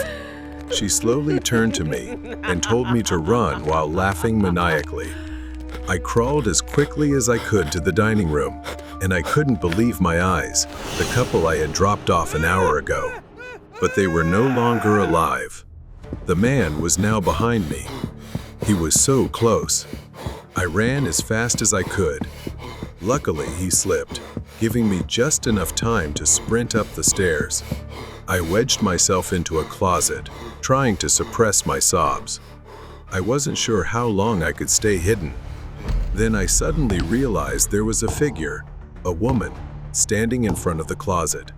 Perhaps the blood trail on the floor had given me away. I hesitated, but saw she was alone outside. I took a chance, shoved the door open, and knocked her to the ground. I hurried to the window without hesitation. I smashed the glass, breaking it, and climbed out. Pain shot through my arm, but I ignored it. I couldn't go back. I just ran, got into my car, and drove straight to the police station. My efforts paid off. The next morning, investigators uncovered the full extent of the killer's crimes. Dozens of drivers had been lured to their deaths in the same way I had been. They had used ride-sharing services as a cover, abducting innocent victims one by one, all for their dark purposes. This ruthless duo had evaded capture many times, but not this time. They were arrested. I felt incredibly lucky because, as far as I knew, most people didn't survive. The nightmare, it seemed, had finally ended. The impersonator of the babysitter. Dylan was home alone, sitting on the couch in the living room, when his mom walked in with Joshua, a thin man who looked nervous. He was 12 years old and believed he was old enough to stay home alone, but his parents insisted on hiring a babysitter. Dylan immediately disliked Joshua, calling him a clumsy loser, a nerd in his head. Joshua tried to be friendly, but his anxiety was clear. His mom handed over the rules for the evening. Joshua had to make sure Dylan ate, didn't stay up too late, and didn't watch horror movies. But Dylan was determined to make everything difficult. He rolled his eyes and agreed reluctantly. Once they left, Dylan turned on a horror movie with gory scenes, deliberately trying to make Joshua uncomfortable. He enjoyed watching Joshua jump at every scare, his face growing paler with each moment. Dylan started suggesting Joshua order a pizza. He almost ran into the kitchen to get away from the TV screen, and Dylan couldn't stop laughing. While he was on the phone ordering, a new, wicked idea popped into Dylan's head. After a while, they got their pizza. But as Dylan observed, something was off in Joshua's behavior. He seemed too anxious, constantly looking over his shoulder and jumping at the slightest noise. Dylan found this strange but shrugged it off, still focused on achieving his goal. Bored and wanting to scare the babysitter, Dylan suggested they play hide and seek in the dark. He thought Joshua would be desperate to escape the horror movie and agreed without hesitation. Things started to get strange. While in the bathroom, Dylan heard the doorbell ring, but he was a little surprised since the pizza was delivered so early. But when he stepped out, he saw Joshua staring at the front door with a scared expression, saying no one was there, and he thought it was the pizza delivery guy. The game started, and Joshua went to hide. Dylan found him after 5 minutes. Dylan asked, "Why didn't you try hiding in the basement?" Joshua said, The dark scares me.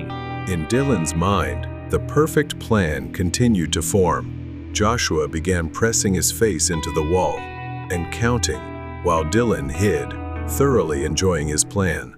The boy hid in the kitchen, secretly holding the TV remote, waiting for the perfect moment. As he started searching and approached the TV, the boy suddenly turned the volume all the way up, the sound of a terrifying scene nearly giving him a heart attack. That was when the boy thought about hiding in his parents' closet to jump out and scare him. Dylan quietly tiptoed towards the bedroom, opened the closet, and that's when everything went still. Inside the closet was a dead body.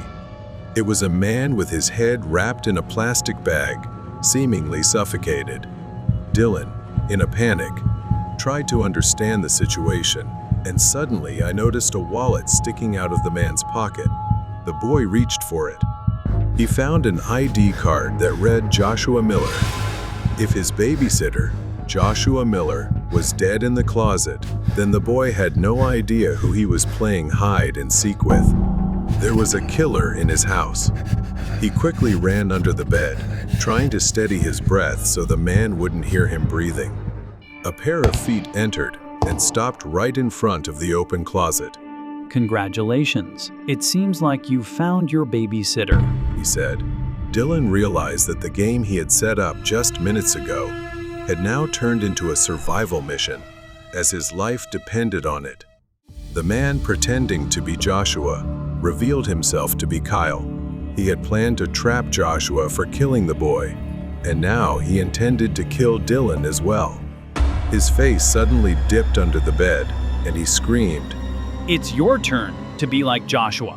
Dylan, in a final desperate moment, ran out from under the bed. Kyle chased him, lunging at him with a knife.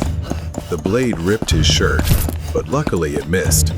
"I thought you liked horror movies." He mocked the boy. "This is your real-life horror movie, kid." Dylan fearfully ran into a room and locked the door. Then he heard the doorbell.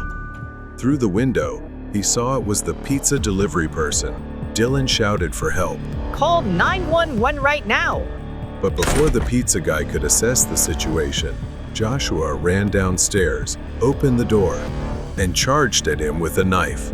The pizza guy was stronger. After a struggle, he managed to pin Kyle down and snatched the knife from his hand. Kyle was convicted of murder. Dylan's parents rushed home after being contacted by the police. They were also grateful and gave the pizza guy a sum of money to thank him for saving the boy. Dylan's parents never left him alone with anyone again. Whenever they had to go out, he stayed with his grandmother. They would never hire a babysitter again. The horror Dylan experienced that night would stay with him forever. The obsession with the forgotten hospital. My girlfriend and I are passionate about road trips, but things wouldn't have taken a turn for the worse if our passion had stayed within its limits. On a rainy day, Stella and I were on our way back from a road trip. The rain grew heavier, and driving became challenging amidst the storm, so we decided to pull over on the highway shoulder. I worried that waiting on the highway during a storm wasn't a safe choice. I was pondering what to do next when Stella said, "Look, Mark." "There's a building at the left, turn up ahead." I followed her gaze and saw a structure peeking out from behind the trees at some distance. Stella said, "Let's go there. We might find shelter for the night." At the time, it seemed like a good idea. I realized it was an abandoned hospital. We got out of the car and ran inside. The large glass door at the entrance was shattered. As we stepped into the hospital, I realized no one had been here in ages. Furniture was broken, and shards of glass were scattered everywhere. Rain seeped through the damp ceiling and dripped onto the floor. The sound of water droplets mixed with the creak of rust. The wind howled through broken windows, creating an eerie atmosphere. Stella whispered, "This feels like an adventure." Stella was a horror writer, so an eerie setting like this excited her. We'd explored many abandoned places for her creative inspiration. I chuckled and said, "Let's look around. Who knows, you might find a story here." If I'd known my joke would turn into a nightmare, I would have left right then. Stella and I began exploring the place, turning on our phone flashlights. To the left was a hallway, lined with several rooms. We entered the hallway and opened the first room. Inside was an old, dirty bed. Near the bed were a table and a chair. What caught my attention was the safety straps attached to the bed handles. I'd never seen hospital beds this strange before. Most of the rooms were like this. After a while, Stella grew bored and said there was nothing to see here and suggested going upstairs. We climbed the stairs, cobwebs and dust everywhere. The hallway upstairs was littered with broken glass and damp clothes scattered everywhere. When I shone my flashlight on the walls, I saw disturbing drawings, demonic faces etched onto the walls. Someone had even written, "You will not escape." I felt uneasy seeing all this and told Stella, maybe we should wait in the car. The rain will stop eventually. Stella teased and mocked me. At the end of the hallway, there was a large door with the words "Surgery Department" on it. Stella was looking at the graffiti on the wall. I asked her, "What do you think happened here?" Stella smiled and said it was just a surgery room. I pushed the door open with annoyance, and with a terrible creaking sound, it opened. I've never seen such a strange operating table before. It looked more like a stretcher, but it had handcuffs and leather straps. Stella's face went pale as she examined all of it with a genuinely terrified expression. I approached the operating table. There were surgical tools lying on it. These tools looked quite different. Scalpels resembled small saws, and there was also a drill. I picked it up and examined it. I told Stella and wondered aloud what this tool was used for. Stella looked at it with frightened eyes and said she didn't think this was a normal hospital. She explained it used to be an asylum. That's why there were leather straps and handcuffs on all the beds in the rooms. Before I could process it, my eyes were drawn to the tip of the drill in my hand. Something dark was dried and speckled on its edge. I shone the light on it and was horrified to realize it looked like dried blood. There was something like a freezer. Stella rushed over and opened it. She started screaming. A horrifying sight lay before us. Inside were numerous jars, emitting a foul stench. They contained ears, noses, and other unidentifiable parts. We couldn't believe our eyes that patients were treated in such grotesque ways. Then I saw one jar. It resembled a model of a human head with its eyes closed. But what happened next still chills me to this day. As we stared at it, it suddenly opened its eyes. We stumbled back, terrified, and began running for our lives. When I looked back, I saw a dark figure chasing us. Sprinting forward, we could hear the screams of hundreds of voices emanating from the asylum, crying out in agony. Stella and I bolted out of the asylum and jumped into the car. Without a second thought, I slammed the gas pedal so hard the car screeched. Somehow, we were lucky to have survived. Stella later researched the abandoned asylum. She discovered that it once housed insane criminals and intellectually disabled individuals, but the doctors running it would often torture them and conduct inhumane experiments on them. After a series of protests, the asylum was shut down, and all records were erased. Locals feared the place, even during the day.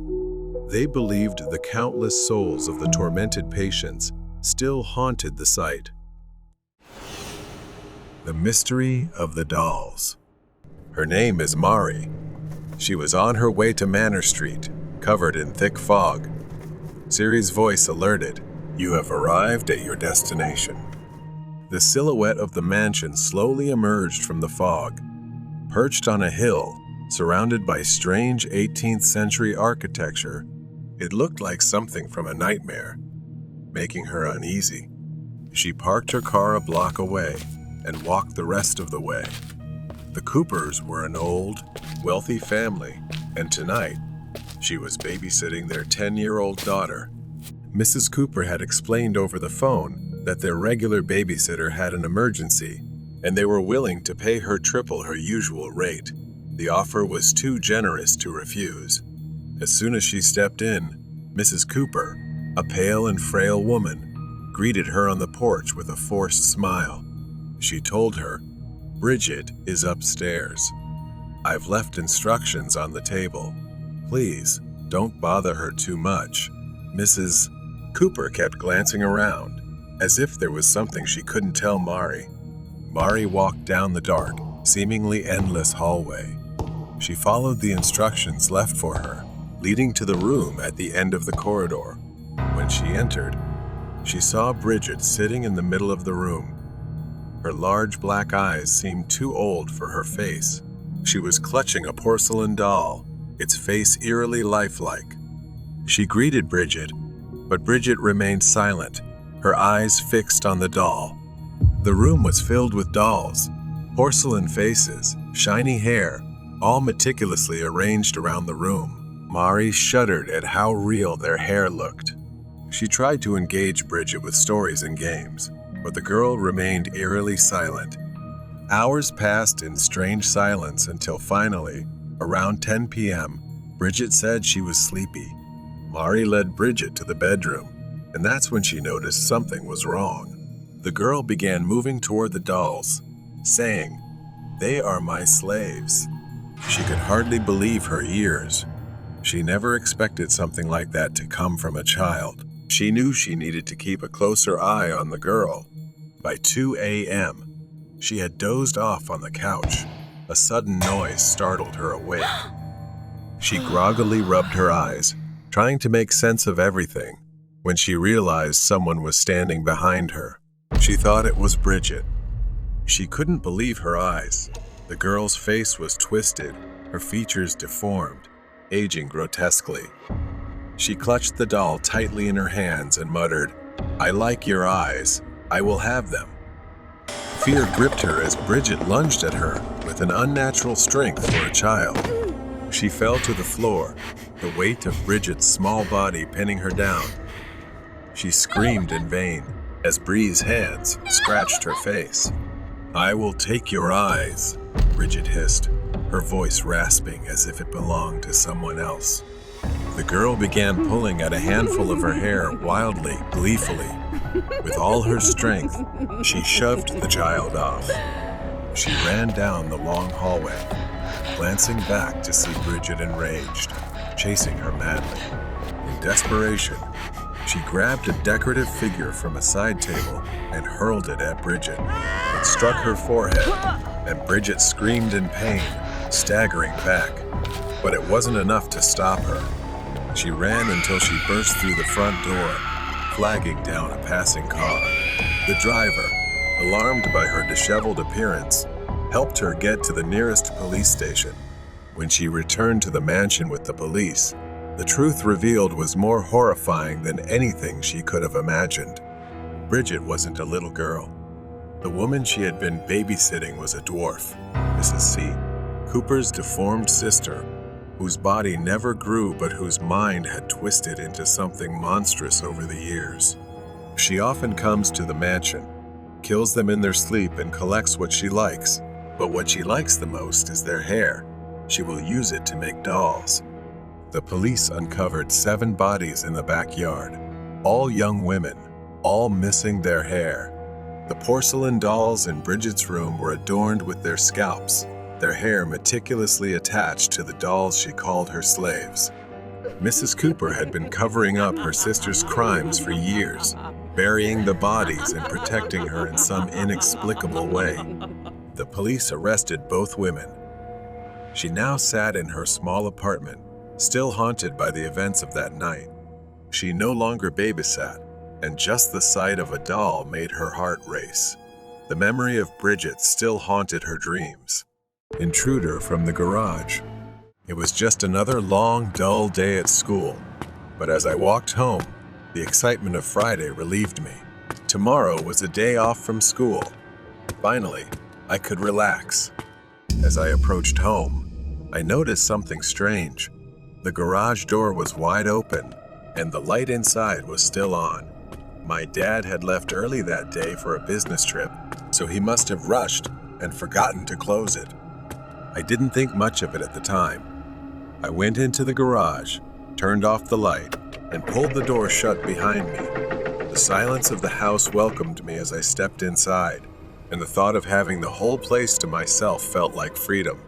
My mom had gone to a friend's house for the evening, so I settled in for a night of video games and movies. Hours passed as I immersed myself in my game. The house was quiet except for the occasional noise from the TV. I decided to get a drink, and as I walked into the kitchen, something caught my attention. The light in the garage was on again. I paused. A strange, eerie feeling washed over me. Had I forgotten to turn it off? Or had my mom come home? But I hadn't heard her come in. My heart began to race as I approached the garage door, my footsteps feeling heavy. As I stepped into the garage, every drawer in my dad's workshop was open. His tools were scattered across the floor as if someone had frantically searched for something, but there was no one here. I quickly turned back inside, locking the garage door. Something was wrong. I could feel it. I prepared to head back to the living room, planning to try to watch TV to calm down. Then, from behind me, I heard the garage door handle rattle violently. I froze, staring at the door, watching it shake harder, as if someone on the other side was desperately trying to get in. I grabbed my phone, my hand trembling as I realized I needed to get out of the house. In my panic, I didn't notice that the noise had suddenly stopped. The silence was chilling. It was too quiet. I ran straight for the front door. My only thought was to escape. But as I stepped into the living room, I froze in my tracks. He was there, a large man, his back turned to me. In his hand, he gripped a hatchet, likely taken from my dad's workshop. I held my breath, terrified he would turn around and see me. The TV was still playing, masking the sound of my footsteps, and I knew this was my only chance. Going back upstairs was impossible. I quietly turned around and headed for the back door, trying to remain calm. Once outside, I didn't stop running. I hurried to my neighbor's house, knocking on the door until they let me in. I waited there, heart pounding, watching my house from across the street as I prayed the intruder wouldn't come looking for me. I knocked on my neighbor's door, my heart racing, breath coming in gasps. It felt like an eternity before Mr. Thompson finally opened the door, his face etched with confusion. I recounted everything that had happened to him. His eyes widened, and without saying a word, he grabbed a flashlight and his old baseball bat. He was determined to check my house for me, assuring me that everything would be okay. I reluctantly stayed behind, watching him cross the street. My body still trembled with fear, my mind racing with worst-case scenarios. I had called the police. They were on their way, but the thought of that man in my house, with my dad's hatchet in hand, haunted me. I watched as Mr. Thompson cautiously approached the front door, using the flashlight to scan the windows and garage. He disappeared inside. I strained to listen for anything, but everything was eerily silent. Suddenly, I saw him step outside, and from across the street, a small voice echoed back, "There's no one there. The house is empty." A wave of relief washed over me, but I still needed to remain vigilant. As Mr. Thompson started to walk toward me, I felt that lingering anxiety return. Before I could voice my concerns, a dark figure shifted behind him. My blood ran cold. The intruder. He was there, emerging from the shadows of the house, with an axe glinting under the dim porch light. I screamed, trying to warn Mr. Thompson, but it was too late. As he turned around, the intruder lunged at him. A fierce struggle ensued. Mr. Thompson swung the baseball bat, but the intruder was strong. The two grappled, the axe dangerously close to Mr. Thompson's head as they stumbled across the lawn. My legs wouldn't move, paralyzed with fear as I watched the scene unfold. Every second felt like a nightmare. Mr. Thompson tried to deliver a solid blow with the bat, striking the man's ribs, but it wasn't enough. The intruder howled in pain, but instead of backing off, he raised the axe, ready to attack. Just as the axe came down, Mr. Thompson lunged to the side, narrowly avoiding the strike. In that moment of distraction, Mr. Thompson landed another blow, throwing the intruder off balance.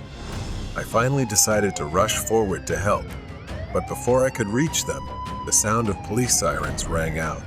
The intruder looked up at the sound of the sirens, and in a final effort to escape, he sprinted toward the backyard. Mr. Thompson staggered to his feet, breathing heavily but still standing strong. The police arrived just in time, their flashlights cutting through the darkness as they chased after the man. Within minutes, they had subdued him. The man thrashed wildly, growling like a wild beast, but the police quickly overpowered him, pinning him to the ground and cuffing his hands behind his back. I stood there, trembling, watching the whole scene unfold. Mr. Thompson walked over to me, holding his side where he had been hit, but he still managed to smile. "You're safe now." I felt grateful, as if I had been saved. I recounted every detail I could remember to the police, but all I wanted to do was forget. I sat down on Mr. Thompson's porch, my body shaking, watching the man being driven away in the police car. It was all over, but the image of the intruder's face, his wild eyes, and the sound of the axe slicing through the air would haunt me forever. Mr. Thompson sat next to me, placing his hand on my shoulder for reassurance. "You did the right thing, kid," he said softly. "It's over now." But deep down, I knew the fear would linger with me. I would never forget how close I had come to being trapped in the grip of something truly evil. Weird night at school. I work the night shift as a janitor at a local school. This job is ideal for anyone who enjoys solitude. It's just me, the empty school, and my mop bucket. I only talk to my coworker when it's absolutely necessary. Most of the time, we split the school and don't see each other during the entire shift. One night, the whole school was completely silent. The only sound was the occasional echo of my mop hitting the floor. I've done this thousands of times, but something about this night felt different, like something was watching me from the darkness. I brushed it off and continued cleaning, walking through each hallway. I wore my headphones, playing music softly enough to still hear if someone was around, but everything seemed normal. I took a short break to change the water in my mop bucket. When I came back, I noticed something strange. The wet floor sign I had set up earlier was knocked over. I sighed and went to pick it up, but that's when I saw them small, wet footprints leading away from the sign and down the hallway. I followed the footprints down the hallway, leading to the stairs up to the second floor. The footprints stopped at the top of the stairs. I paused, trying to hear anything. Then, I saw something move out of the corner of my eye. It was fast, a flash of movement at the end of the hall. My pulse quickened, and I hurried to the end of the hall, but no one was there. Just then, I heard faint laughter, like the giggle of a child. It echoed through the empty school, sending chills down my spine. I turned around, looking for the source of the laughter, but saw no one. A loud crash suddenly broke the silence. The sound came from the first floor. My mop bucket, which I had just filled with clean water, was tipped over, spilling water all over the floor. My blood boiled with frustration. Someone was messing with me, and I wasn't in the mood for games. I grabbed a dry mop and started cleaning up. As I worked, I couldn't shake the feeling of being watched. My mind raced, trying to figure out what was going on.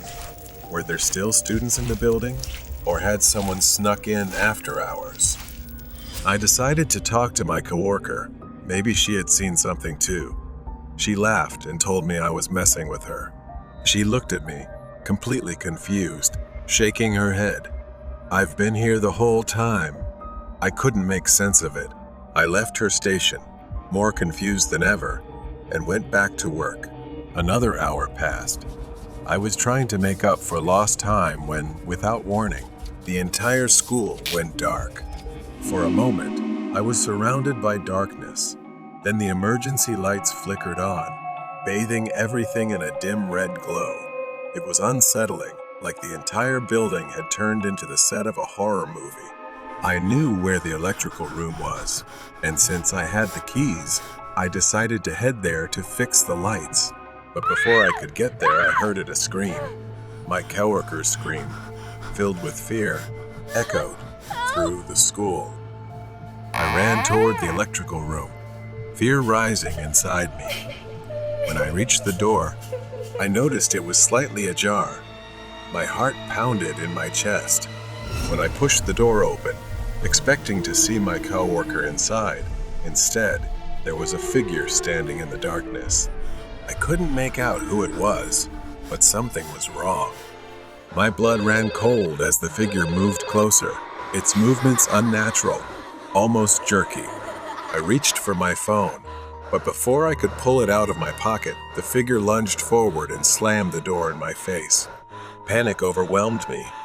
I staggered back. I had to get out of there. I ran, my legs moving faster than ever. I needed to find my coworker. When I reached her area, her mop bucket was lying in the middle of the hallway, but she was gone, no sign of her. I called out her name, but there was no reply. The only sound was that faint laughter again, echoing through the empty hallway. The whispering froze me in place, my heart pounding in my chest. I quickly turned around, gripping the mop handle tightly, ready to defend myself. I started walking again, my steps slow and cautious, my senses on high alert. This wasn't just a prank. Something was happening here, something I couldn't explain. I went up to the second floor, where I had heard the laughter earlier. As I ventured further down the second floor hallway, I noticed something strange. The wet footprints, the same ones I had seen earlier, were back. I froze, staring at the small, wet prints that seemed to be coming toward me. I ducked into the nearest classroom, slamming the door behind me. I leaned against it, trying to catch my breath, my hands trembling. The silence was suffocating, pressing in on me from all sides. That's when I saw the blackboard. Written in large, jagged letters were the words, "Hello." I hadn't seen that before. Someone had been in here, but I hadn't heard anyone enter. Suddenly, I heard the door rattling. Something was trying to get in. The doorknob twisted hard, and the door shook as if someone or something was pounding on it. I backed away, gripping the mop handle like a lifeline. The banging stopped. Silence returned, but the tension in the air remained. I slowly crept toward the door, pressing my ear against it. Nothing. I reached for the doorknob, turning it as gently as I could. I cracked the door open just a little and peeked out into the hallway. I cautiously stepped out, looking around for any sign of movement. I had to find my coworker. I couldn't stay in this school alone any longer. I started walking down, and just then, from where I stood, I saw a shadow at the bottom of the stairs. It didn't move, just stood there, a dark figure faintly illuminated by the red emergency lights. I squinted, trying to make out the shape. It was small, like a child. As I got closer, I could see more clearly a young boy, maybe 13 or 14, standing with his back to me, wearing a torn school uniform. I reached out, hesitating for a moment before speaking. "Hey, are you okay?" The boy didn't respond. I took another step, my hand trembling as I reached out to touch his shoulder. The boy's face was a grotesque mask, pale, soulless eyes, blood dripping from his nose, and a wide, twisted grin. My heart nearly stopped. The child let out a piercing scream that echoed through the staircase, a sound so shrill it felt like it was tearing through my skull. I stumbled back, dropping the mop. My legs felt weak, but I forced myself to run. I sprinted down the hallway, gasping for breath. I didn't care where I was going. I just needed to get out. The hallway seemed to stretch on endlessly in a horrific way. I burst through the double doors into the gymnasium, slamming them shut behind me. The gym was pitch black. I backed away from the door, my body shaking with fear. The footsteps stopped. The doors stayed closed. For a brief moment, I thought I was safe. But then, from the far corner of the gym, I heard a ball bouncing. There, in the far corner, the boy stood, his face still twisted in that grotesque grin, holding a basketball and slowly bouncing it on the floor. Then the boy whispered, "Hello," his voice echoing in the empty space of the gymnasium. I backed away, my legs trembling. The child took a step forward, then another. Each step was slow, deliberate, as if he was savoring the fear he was causing. I didn't think anymore. I bolted, running as fast as I could toward the parking lot. My legs felt like they could give out at any moment, but I kept running. I didn't stop until I reached my car. My hands shook as I fumbled with the keys, finally unlocking the door and jumping inside. As I started the engine, I looked back at the school. In one of the second-floor windows, I saw the child standing there, staring down at me with that twisted grin. I floored the gas and sped out of the parking lot. The image of that child burned into my mind. I didn't go back the next night. I never went back there again. Haunting on the midnight train, the town lay deep in the mountains, with old houses scattered about and streets filled with whispers of long-forgotten stories. One of those mysterious tales was about the midnight train. For many years, no one dared to board the train, but I was not like them. I was the kind of person who believed that fear was for those not seeking answers.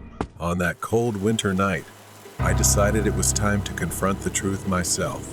I arrived at the train station just before midnight. The platform was empty, the old wooden benches creaking under the weight of the cold wind. Flickering lights cast strange shadows.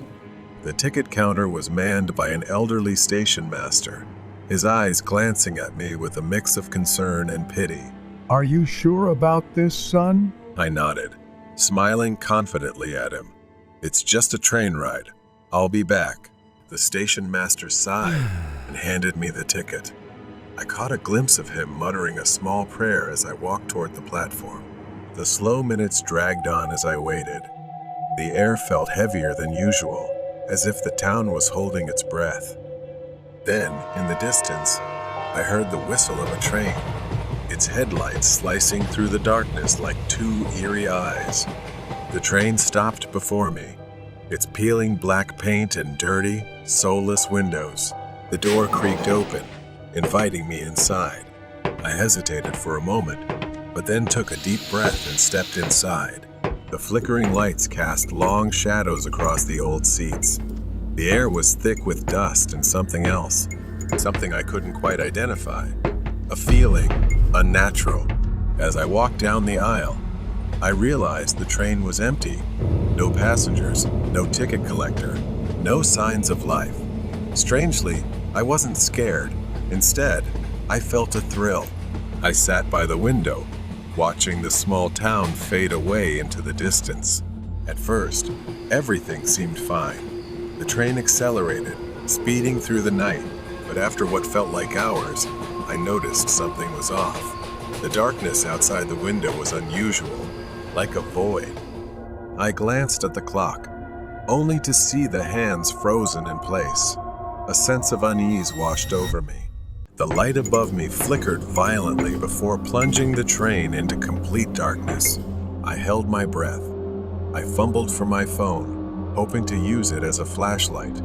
But when I pressed the screen, it remained black, completely unresponsive. Panic set in. Suddenly, I heard it, a whisper. Jacob. My heart skipped a beat.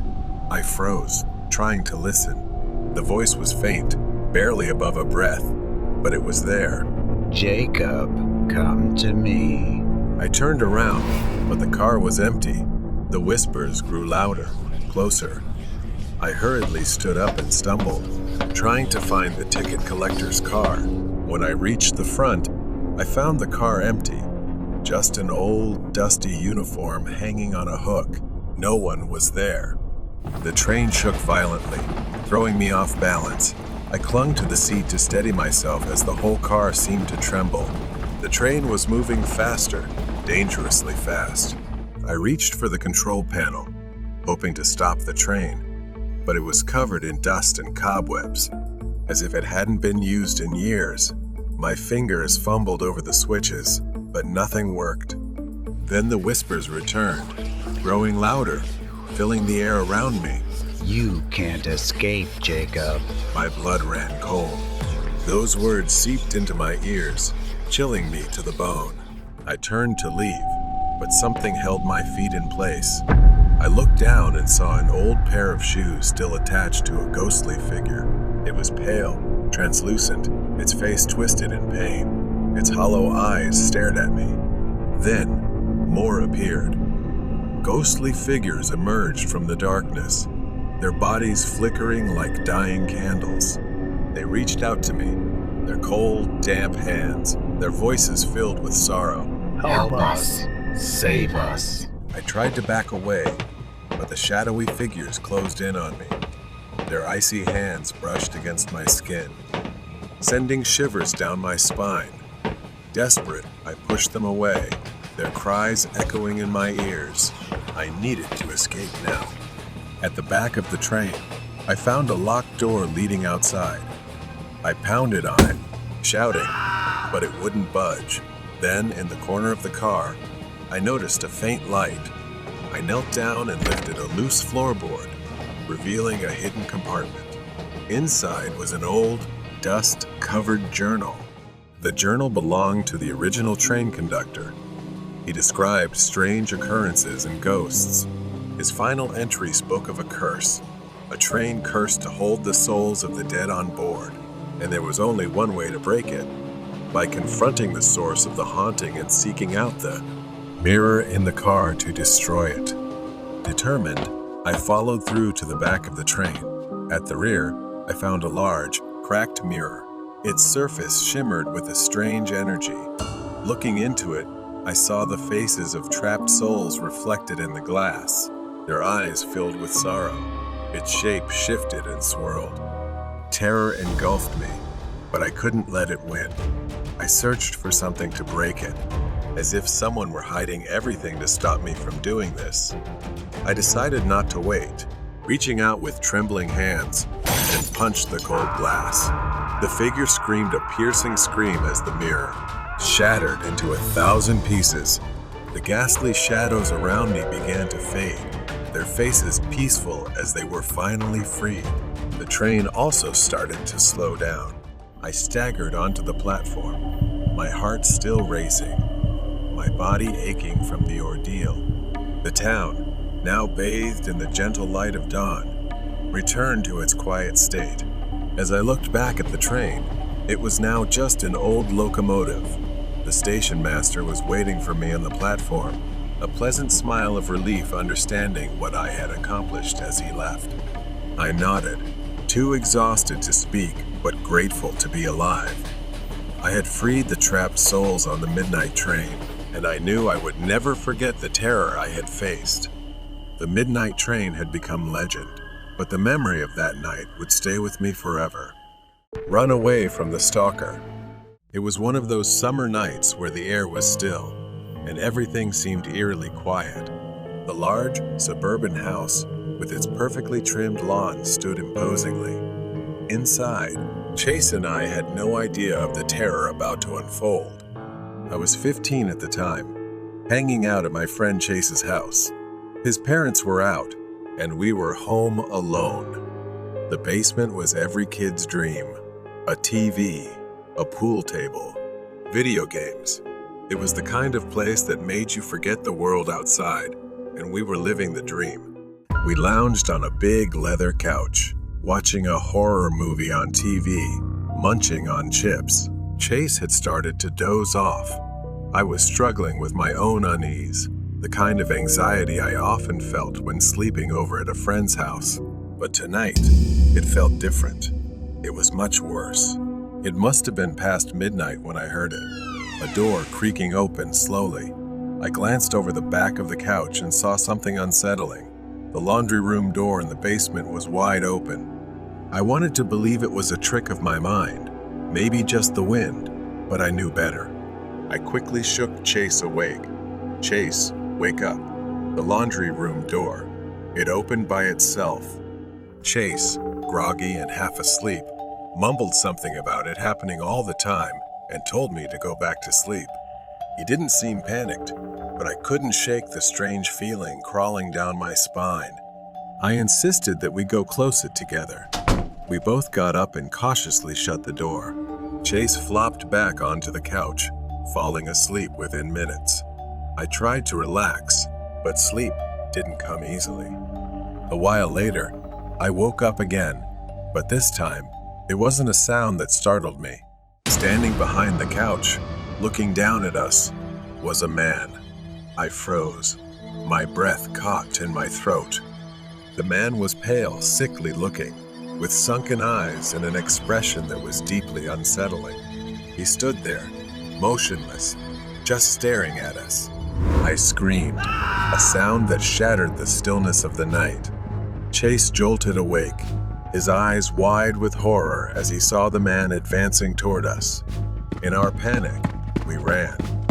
The basement had 2 exits, one leading upstairs to the front door, the other to a sliding door at the patio. In our terror, we split up. I ran for the patio while Chase bolted up the stairs. Gasping for breath, I quickly called the police, shouting out the address and frantically explaining that someone had broken into the house. But Chase, I couldn't leave him behind. I circled the house, sneaking back in through the same door I had used to escape. My heart pounded as I stepped inside. It was too quiet. The kind of quiet that makes your skin crawl. I knew I had to find Chase. I moved as quietly as I could, climbing the stairs, each step creaking beneath me. The house was massive, and the silence was suffocating. Then I heard it, Chase's voice. His scream, a desperate, terrified scream for help.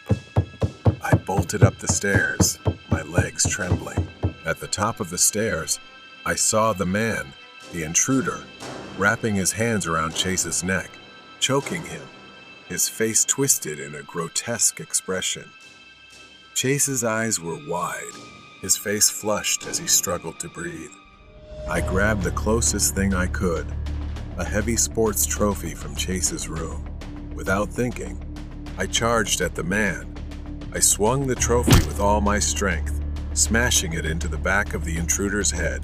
The man collapsed to the floor, and Chase fell with him, gasping for air, but alive. We didn't wait. We ran outside, not stopping until we reached Chase's treehouse. There, we hid, waiting for the sound of sirens. Chase was still trembling, rubbing his neck where the man's hands had gripped him just minutes earlier. We sat in silence, too afraid to speak. I looked out through the small window in the treehouse, scanning the yard for any sign of movement. The house looked eerily still, as if nothing had ever happened. Chase whispered, "What do we do now?" I had no answer. All I knew was that I couldn't let him go back inside. Suddenly, a faint rustling came from the direction of the house. I held my breath, straining to listen. At first, it was soft, like footsteps on grass. Then, I saw him, the man. He was slowly walking across the yard, his movements deliberate.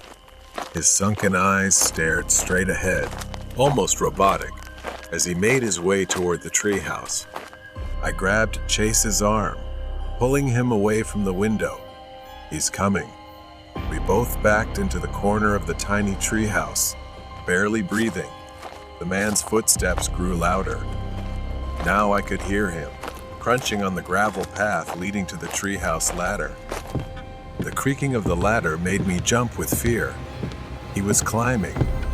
I could feel the weight of him pressing down on the structure as the treehouse swayed with each step. Chase looked at me, eyes wide with terror. I had to do something. I scanned the cramped space, frantically searching for anything I could use as a weapon. My eyes landed on a rusty toolbox Chase's dad had left there months ago. I grabbed a metal rod nearby, gripping it tightly in my trembling hands. The man's hand appeared at the edge of the treehouse entrance, his fingers curling around the wooden frame. I swung the rod down with all my strength. The man let out a groan of pain, lost his balance, and fell backward off the ladder. He hit the ground hard. I grabbed Chase, and we scrambled down, running as fast as we could toward the house. My mind raced. Where could we go? The man had fallen, but he wasn't dead, and I knew it wouldn't be long before he got up again. Panting, I pulled Chase toward the side of the house, where thick bushes and overgrown trees hid us from view. We crouched down, trying to catch our breath. Suddenly, headlights appeared in the distance, the sound of tires crunching on gravel. It was the police. I whispered to Chase to wave for help. We stood cautiously, peering around the bushes. The man was nowhere to be seen. I signaled to Chase to follow me. We darted toward the driveway as the police car came to a stop. Relief washed over me as two officers stepped out, immediately scanning the area. I shouted, "He's still here!" "He's..." Before I could finish, a man emerged from the shadows, appearing from the side of the house. His movements were slower, more deliberate. Blood dripped from a gash on his head. The officers drew their weapons, ordering him to stop. But he didn't listen. He kept walking toward us, his eyes locked on Chase and me. The man ignored them, continuing his slow, deliberate walk. And then, without warning, he charged at us in a terrifying sprint. A gunshot from the police tore through the night. The man staggered, collapsing to the ground, gasping for breath. A wave of numbness washed over me. It was finally over. That night, as Chase and I sat in the police station, I learned that the man was a drifter, living in abandoned houses across the city. He was mentally unstable, with a history of violent behavior. But the most chilling detail? In his pocket, they found a crumpled old photograph. It was of Chase's house. The man had been watching us for a long time. Chase and I stood outside the police station, waiting for our parents to arrive. The terror of the night still weighed heavily on us. It served as a reminder that real horror doesn't always come from the darkness. Sometimes it's standing right behind you, watching. Mysterious masked person. The house was peaceful under the moonlight, and it seemed like it would be a simple summer week without my parents. They trusted me to take care of everything, and so far, I had been enjoying video games, staying up late, every kid's dream. Around 11 o'clock p.m., I was lounging on the couch, absorbed in my game. My phone buzzed beside me. A message from an unknown number popped up on the screen. "Hi." I frowned. "Who was this?" I asked, but the reply came instantly, mixed with irritation and aggression. "You don't know who this is?" I tried explaining that I had just gotten a new phone and lost my contacts, but the angry messages kept coming. I assumed it was a prank and put my phone on silent, returning to my game.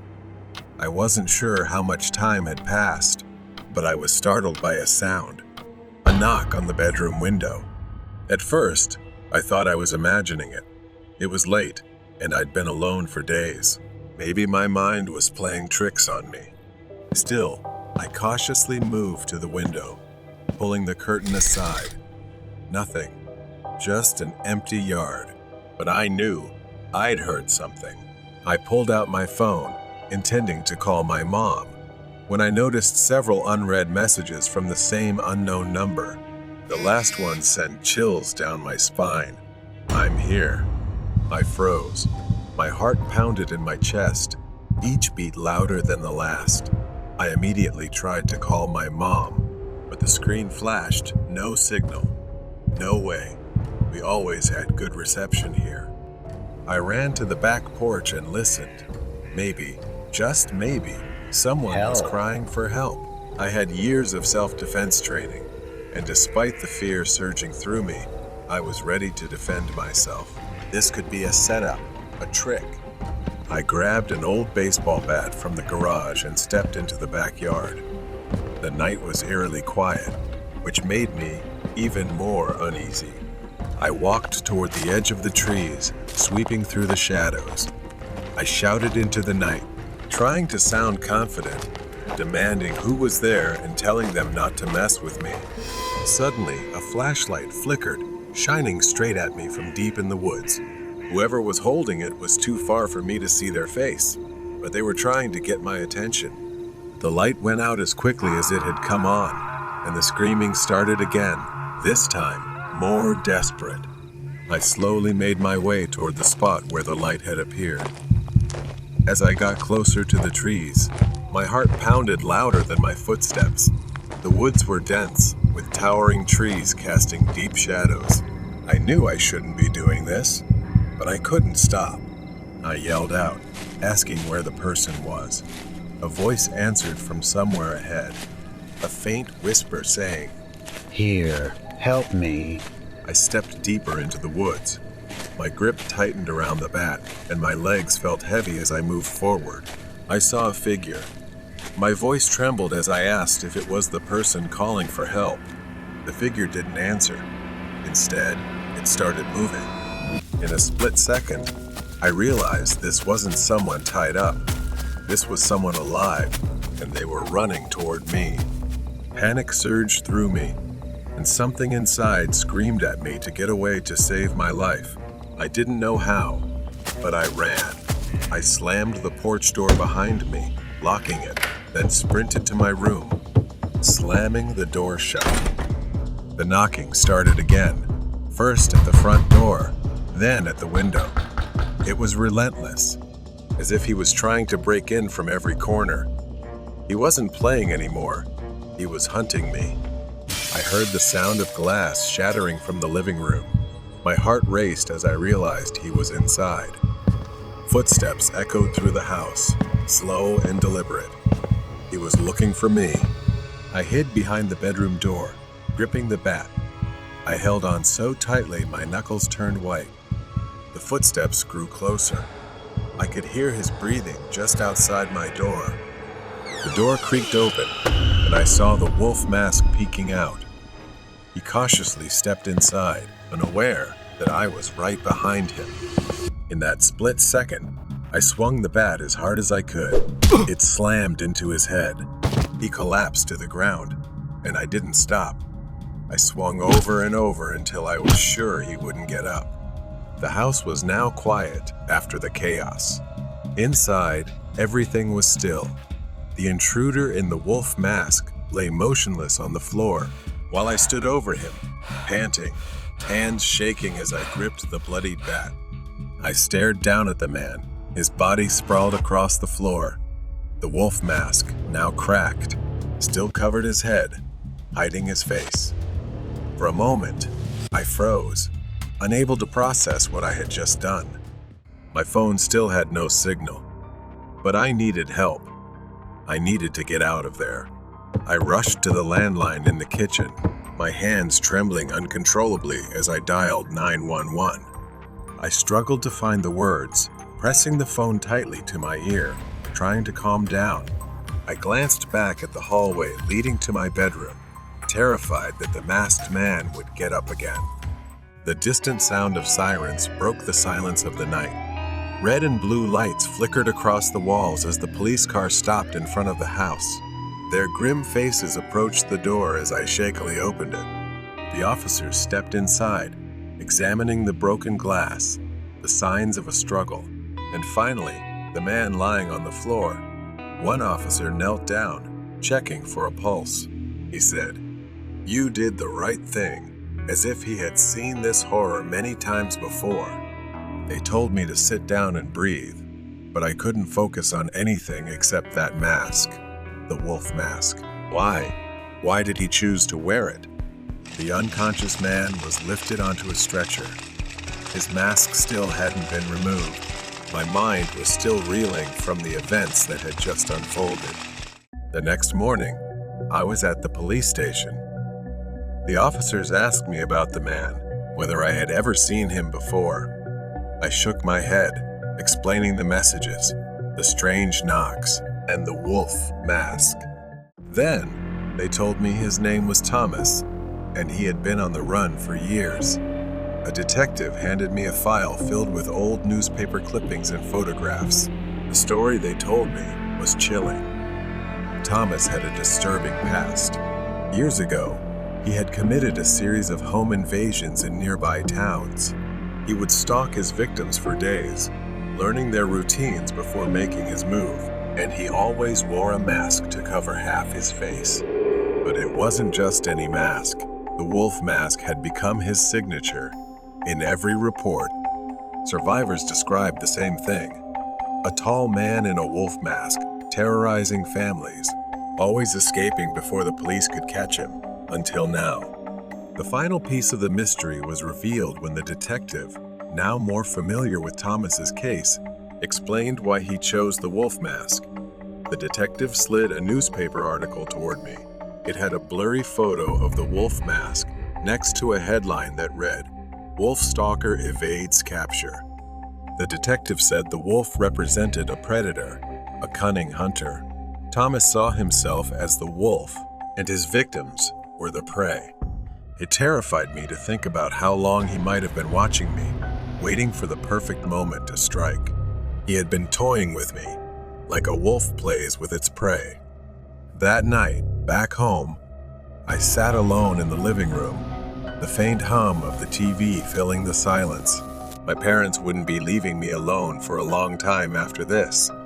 The mystery of why he wore the mask had been solved, but the fear of that night still lingered.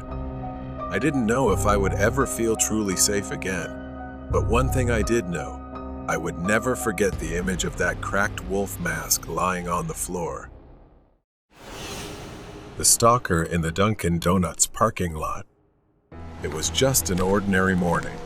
My usual routine, a quick coffee stop at Dunkin' Donuts before heading to work. I don't go there every day, only when I feel like treating myself. Today, I decided to visit my usual spot.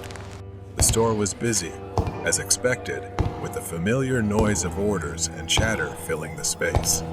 I lined up, placed my order, and within minutes, I had my coffee in hand. As I stepped out of Dunkin', the sun was high, and the parking lot was crowded. People were rushing off to work, grabbing breakfast, nothing unusual, except for one thing. There was a man standing near my car. He wasn't doing anything, just standing there, near the passenger seat, wearing a black coat, with his head slightly tilted as if listening to something. I tried not to think too much about it. People do weird things sometimes, right? Maybe he was just waiting for someone. I pressed the unlock button on my remote, the faint beep cutting through the quiet, and I headed for the driver's seat. The plan was simple. Get in, start the car, drive off, and forget about it. As soon as I got inside, an uneasy feeling ran down my spine.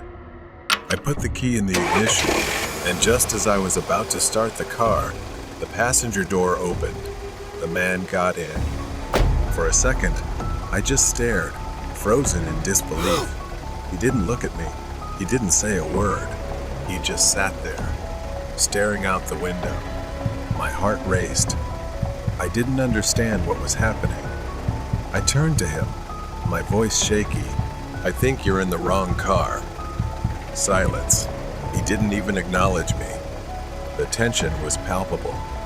I said it again, louder this time. "You're in the wrong car." Still nothing. He just stared out the window, his expression blank, detached. That's when the fear set in. I told him to get out or I'd call the police. My voice was firmer now, desperate. And then it happened. Without warning, he turned toward me, glaring. His hand shot toward the ignition, and before I could react, he grabbed my keys. For a moment, we struggled. He held my keys in a tight grip, and before I knew what was happening, he swung at me, using the keys as a weapon. He swung it toward my face. I dodged, but I knew I had to get out of there. I pushed open the driver's door and bolted. I ran, gasping, panicking, not stopping until I was back inside Dunkin' Donuts. I grabbed my phone and called 911, barely able to explain what had just happened. Through the large glass windows of the store, I saw him driving off in my car, disappearing down the street. The next few minutes were a blur. The police arrived, took my statement, and I filled out a report, my mind still reeling from what had just happened. A few hours later, I received news. The police discovered my car by the woods in an empty state, and no one was in it. But something felt off. Even after I got my car back, the image of him sitting silently in the passenger seat, his vacant expression, lingered in my mind. Who was he? Why had he chosen my car? Weeks had passed since that strange man entered my car, and every visit to Dunkin' Donuts filled me with discomfort. Today was no different. I stood in line, ordered my coffee, and tried to convince myself that everything would be fine, that he wouldn't come back. It was early evening when I grabbed my coffee and stepped outside. I scanned the area, my eyes instantly locking onto a familiar figure standing at the edge of the woods. It was him. This time, he didn't have that vacant look. Instead, he stood there, head tilted, grinning eerily and waving at me as if teasing. A chill ran down my spine. My heart raced in my chest as I hesitated, unsure of what to do. Somehow, he didn't chase after me. Instead, he casually opened the passenger door and sat back inside my car with that same blank expression. This time, he didn't drive away. He just sat there, staring at me through the windshield as if waiting for something. I began to call the police. They arrived within minutes. I stepped aside, watching them cautiously approach the vehicle. The man remained still. He sat there, his emotionless eyes fixed ahead, oblivious to the events unfolding around him. One of the officers commanded him to step out of the car. For a moment, it seemed like he ignored their orders. But then, he slowly turned his head, his expression oddly calm. He opened the door and stepped out of the car, raising his hands as if surrendering. A few hours later, I sat in the police station, recounting the incident as if it was the 100th time. My arm still throbbed with old bandages covering the cuts from the key. They told me he had been arrested, and after taking his fingerprints, they discovered he had a long history of mental illness. His records showed he had been in and out of psychiatric facilities for years, diagnosed with paranoid schizophrenia. His delusions had worsened over time, and it seemed he had fixated on me for reasons no one could explain. They said he saw things, heard voices screaming incoherently when there was nothing around. They believed he couldn't distinguish reality from fantasy. A wave of relief washed over me, but it was mixed with sadness. The man who had terrorized me was not just a criminal. He was sick. His mind had warped reality into something unrecognizable, and I had become part of that nightmare. As I left the police station, I couldn't shake the image of him sitting in my car, staring out the window, detached from the world. He had been arrested, and the officers assured me he would be taken back to a mental facility where he could receive the treatment he desperately needed. But the scars he left, both physical and mental, would take much longer to heal. I stood next to the car, hesitating to open the door, reluctant to sit in the driver's seat where everything had happened. I took a deep breath, forcing myself to unlock the door and get into the driver's seat. I started the engine and drove out of the parking lot, determined to move forward. After all, everything was finally over. The outcome of the Hitchhiker Man. I was working the third shift at a 24/7 diner in a quiet town. Most of our customers were truck drivers and travelers passing through. But the strangest people I've ever met were the drifters, addicts, and hitchhikers. That night started like any other. Carl, the cook, had been working at this place for over 15 years, and he had seen it all. His sharp eyes could spot trouble from a mile away. We were perfectly in sync. I served tables, and he flipped burgers. With a new cast in the pipeline, and he flipped burgers. Around 4 a.m., the shift was well underway. The place was completely silent, not a single person in sight. The only sound breaking the silence was the hum of the old refrigerator. Suddenly, the door creaked open.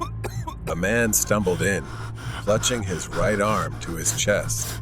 He didn't say a word, just shuffled past Carl and me, heading straight to the bathroom.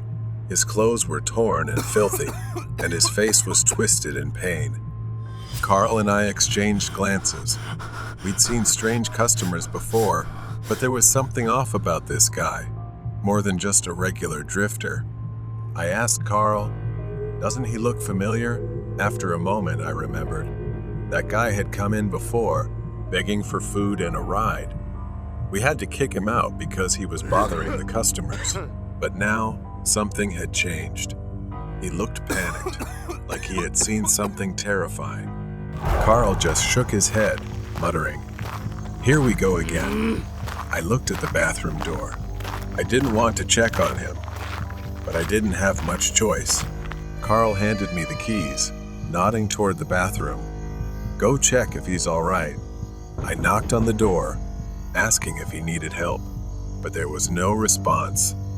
I knocked again, harder this time. Still, nothing. I called out, fumbling with the keys. I pushed the door open, saying I was coming in. The bathroom was empty. No trace of the man. No dirt, no blood, nothing. The bathroom was as clean as the night before. I froze at the doorway. "End and year and ye and Andra." I screamed for Carl. He rushed over. I backed away as he pushed past me, staring into the spotless room with wide, disbelieving eyes. We stood behind the counter, both of us trying to make sense of what had just happened. How could he have disappeared? I looked at Carl, but he had the same horrified expression as I did. Then I saw movement near the front window. The man was outside, staring at us. His face was worse than before, bloody, swollen, and his eyes were bleeding. But what froze me in place was how his right hand hung limply at his side, looking like it was about to snap off. His thumb was sticking straight up, unnaturally stiff, as if he was trying to hitch a ride. Before I could grab the phone to call 911, a loud noise echoed from the back of the diner. Carl and I rushed to the back. It was coming from the freezer. Someone was tearing into the food boxes. Carl grabbed a knife from the counter, and we slowly moved in. The man was inside, tearing open a box of frozen meatballs and pressing a pile of meat against his arm, like he was possessed. But his arm, it wasn't right. His hand was dangling, almost detached from his wrist. For a moment, everything went still. We locked eyes on him, witnessing something we couldn't believe. Then, at an unnatural speed, he bolted past us, kicked the kitchen door open, and ran outside. Carl and I stood there, too shocked to react. We had just witnessed the impossible. Carl hurried to the front, locked the diner doors, and turned off the lights, plunging the place into darkness. The only light now came from the neon sign outside, casting a dim red glow on the counter. I stood in the middle of the kitchen, my hands trembling. My mind raced, trying to piece together what had just happened. That man, if he was really injured, was moving with an unnatural speed and strength. And those eyes, it was like something else was controlling him. When I looked out the window, the parking lot was empty. There was no sign of the man. Carl stood with me, his face tense, his eyes scanning the darkness outside. I asked Carl what we should do now, and if we should call the police. Carl shook his head and said they wouldn't believe us, and there was no way to explain this. He reconsidered, slowly walking to the phone and picking up the receiver. But just as he dialed 911, the lights in the diner flickered. The hum of the refrigerator went silent, and for a moment, everything was still. Then, in the darkness, we heard a soft, slow tapping on the window. We bolted through the kitchen, with Carl leading the way. I glanced back just in time to see the glass shatter, and the man crawling through the window like a wild animal. Carl pushed open the back door, and we stumbled out into the alley behind the diner. Carl panted, glancing around. "We need to get to the car." We sprinted down the alley, the man's footsteps echoing behind us. He was faster than I expected, his heavy breathing growing louder as he closed in on us. I could hear his raspy voice muttering something, words I couldn't quite make out. Carl reached the car, fumbling with the keys, urging me to get in quickly as the doors unlocked. I yanked the door open and jumped inside just as Carl started the engine. The headlights flicked on, illuminating the man standing at the end of the alley. Now he was covered in blood, his smile wider as he slowly raised his thumb again, rigid and grotesque, like a hitchhiker's signal. Tires screeched as Carl slammed on the gas, and the truck sped out of the alley and onto the road.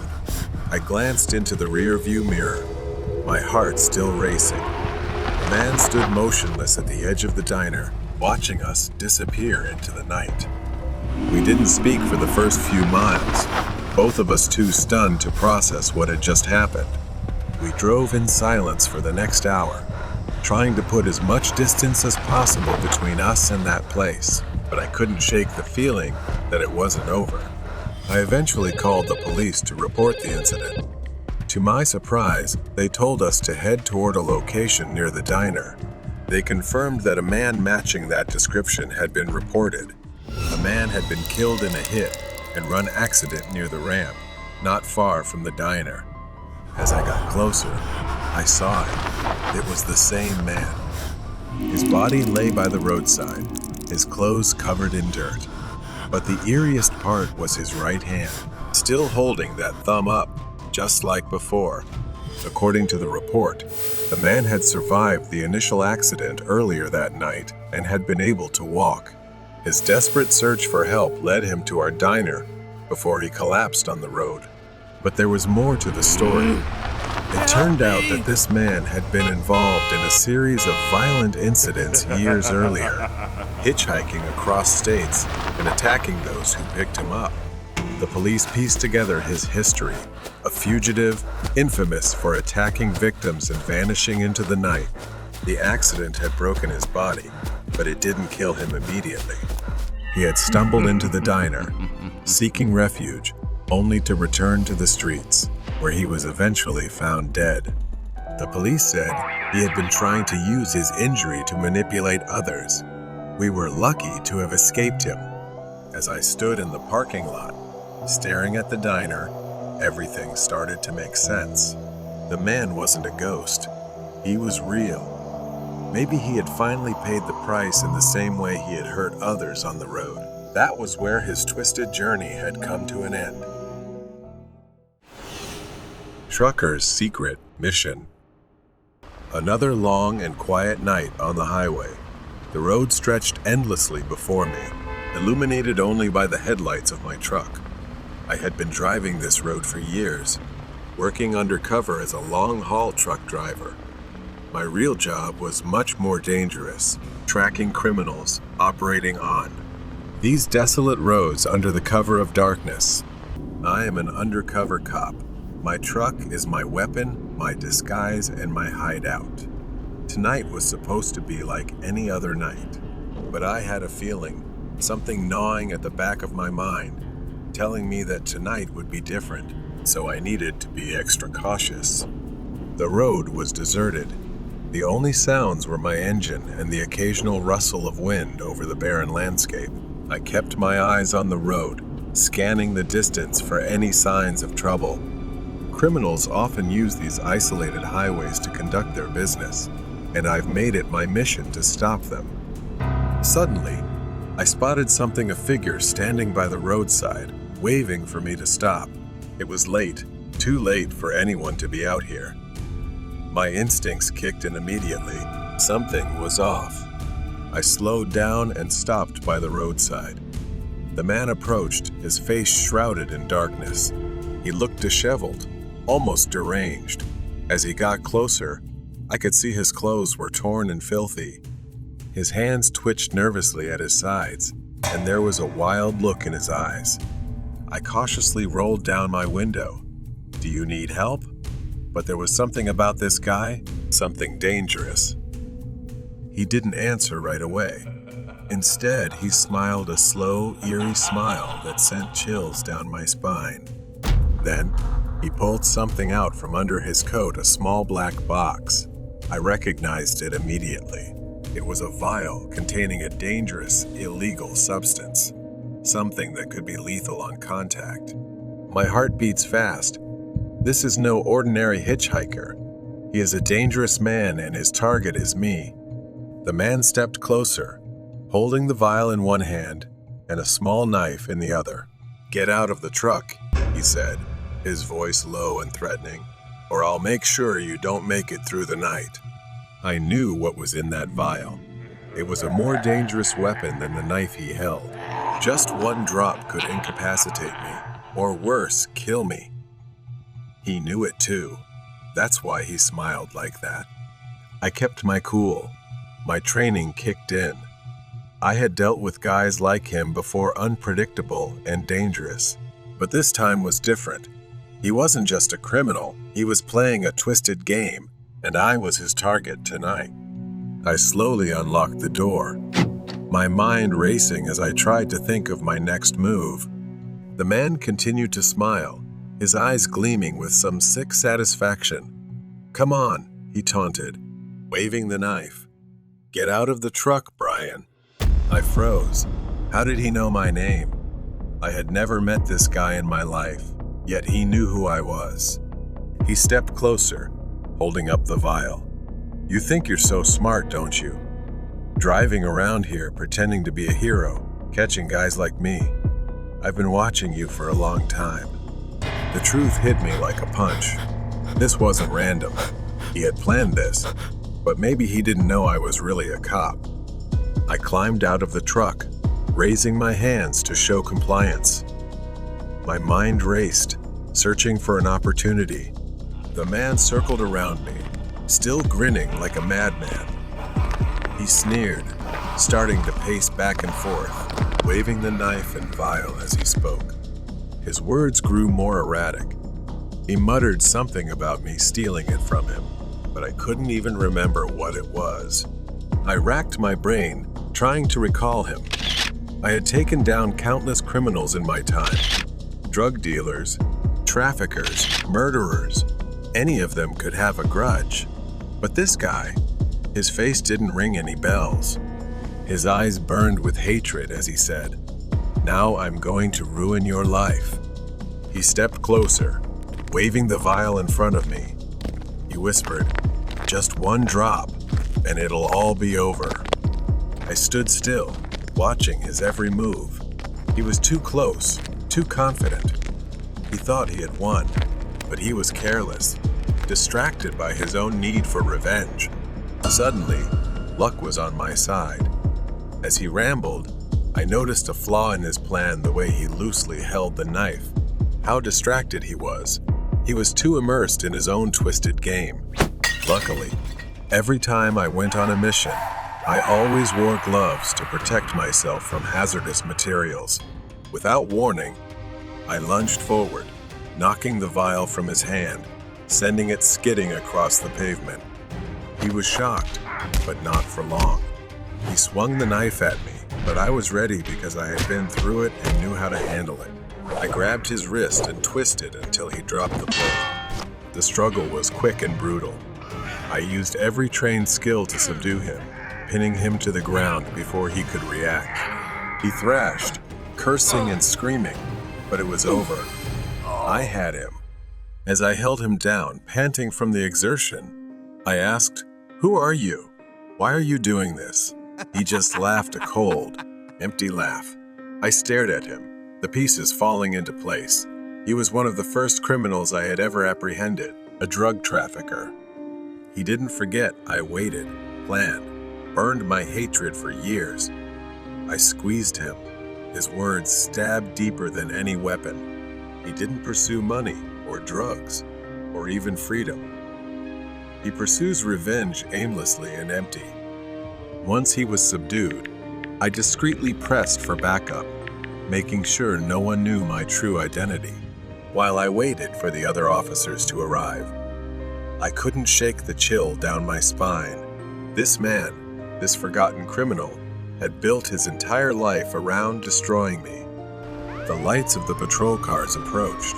This job wasn't just about catching criminals. It was about the shadows that follow you, carrying grudges from the past that never truly go away.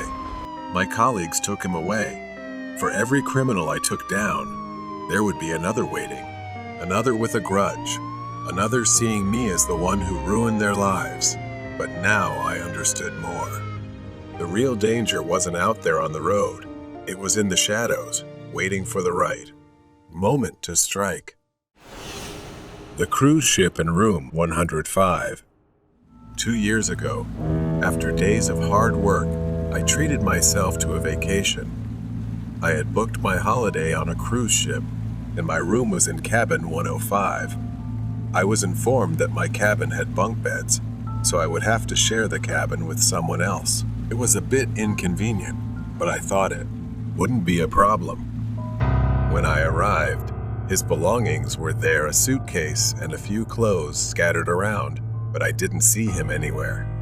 The first thing I noticed when I stepped into the cabin was a musty smell in the air. The room was cold, abnormally cold, and I couldn't shake the feeling that something was off. But I brushed it aside, thinking it was just the sea air coming in through the vents. That night, I fell asleep in the bottom bunk, exhausted from the day's activities. I expected my roommate to return at any moment, but as I drifted off, the cabin remained quiet. At some point after midnight, I was jolted awake by a gentle noise from above. The top bunk creaked as if someone was shifting, and I assumed my roommate had finally returned and gone to bed. But then, I heard the noise again, a metallic clink. My eyes flew open. It was too dark to see anything, but I could hear footsteps moving toward the cabin door. A moment later, suddenly the door creaked open slowly, and I heard footsteps running down the hallway. Confused, I sat up, rubbing my eyes. Had my roommate come in and left without saying a word? The door remained ajar, gently swaying as the ship rocked with the waves. I got out of bed, walked over, and closed the door, the cold draft from the hallway sending chills down my spine.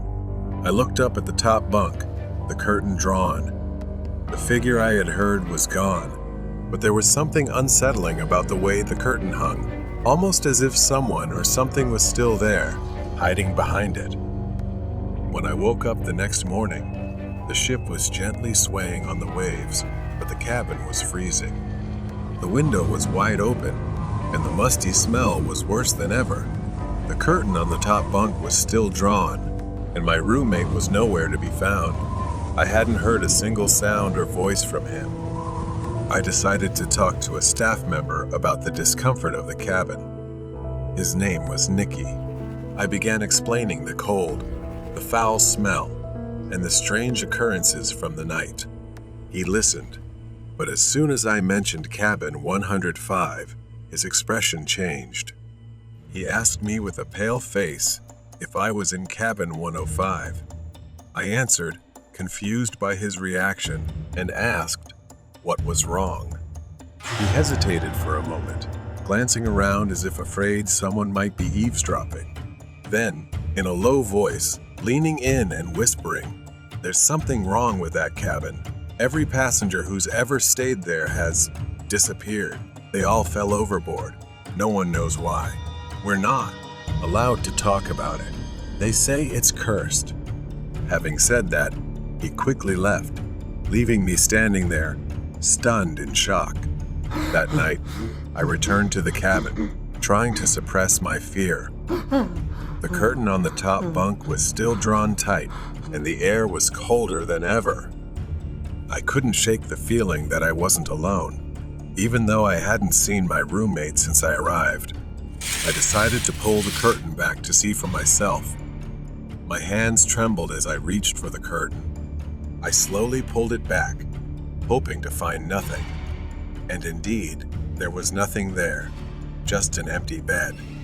The smell of the sea was now stronger, pungent and overwhelming. I could almost taste the salt on my tongue. Suddenly, the cabin door creaked open, and a cold gust of wind swept in. The room plunged into darkness as the flickering lights finally went out. My heart raced in my chest, and I heard it again, the sound. It was the sound of gentle footsteps again, but this time, they didn't come from the hallway. They came from the top bunk.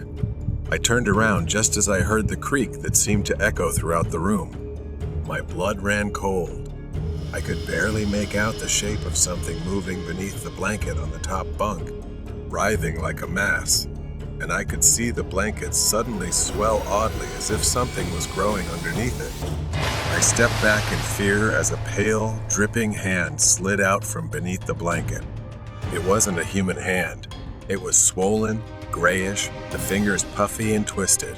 The smell of rotting seaweed filled the air. I screamed, bolting out of the cabin, not stopping until I reached the deck. The cold night air hit me, and I leaned against the railing, trying to catch my breath. But when I looked up, the sight before me left me breathless. There, on the deck, was the shadow of a man.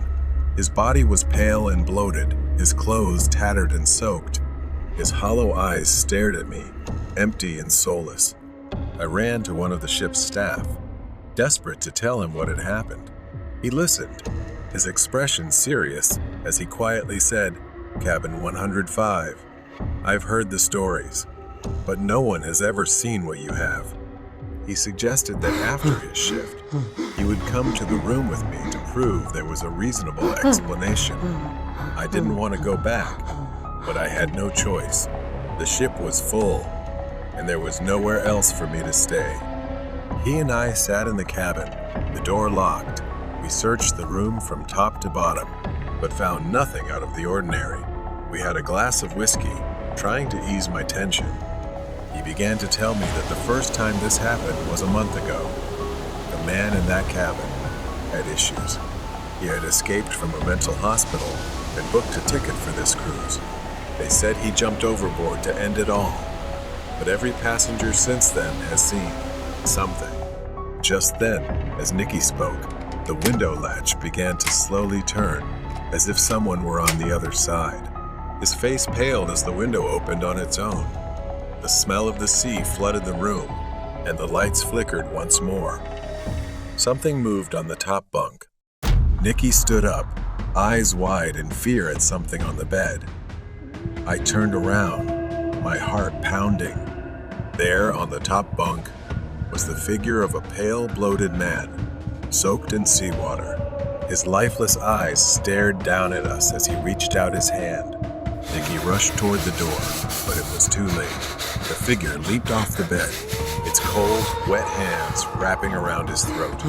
He screamed, trying to break free, but it was too strong. It tightened, choking the life out of him. I grabbed the cross around my neck and held it up. It let out a scream of terror and released him, turning its deadly white eyes towards me. With one last desperate push, I flung the door open, and the figure rushed through, disappearing into the dark hallway. The figure seemed to dissolve into the night, its body sinking into the dark waters below. We stood on the deck, gasping for breath, the horror of what just happened sinking in. By morning, after witnessing everything, they had sealed off cabin 105. No one was allowed inside anymore. The ship continued its journey, but the horror lingered, Cabin 105 was cursed, and whatever haunted it would never truly disappear. Abandoned house on Halloween. The dim light of Halloween decorations danced on the walls, casting strange shadows that seemed to come alive. This was the day I had always looked forward to. My friends were out gathering candy, but I was too anxious to join them this year. As I stared into the flickering light of the TV, I couldn't shake the feeling that this Halloween would be different. Finally, I gathered the courage to step outside. I trudged down the street, admiring the carved pumpkins and spooky decorations adorning the houses. I approached a house at the end of the block that I had never noticed before. The house looked abandoned, with peeling paint on the walls and overgrown weeds. A shiver ran down my spine, but curiosity drew me closer. As I stepped onto the porch, I noticed a flickering light inside. My heart raced. Should I knock? The porch creaked beneath my feet, and I took a deep breath before raising my hand to the door. Before I could knock, the door swung open on its own, revealing a pitch-black entrance. The smell of mildew and rot hit my nose, and I hesitantly called out to see if anyone was home. But it was completely silent, so I cautiously stepped inside. Darkness stretched across the walls, and I could see old furniture covered in dust sheets. I spotted an old pumpkin lantern flickering in the corner, its flame casting dancing shadows. I felt a strange pull toward the back of the house, where I saw a flickering light coming through a window. I cautiously made my way down the hallway, the floor creaking beneath my feet. My heart raced as I approached the doorway, the light growing brighter. But as I reached for the doorknob, a sudden chill ran down my spine. I paused, sensing an unsettling energy in the air. Then, without warning, I heard a rustling behind me.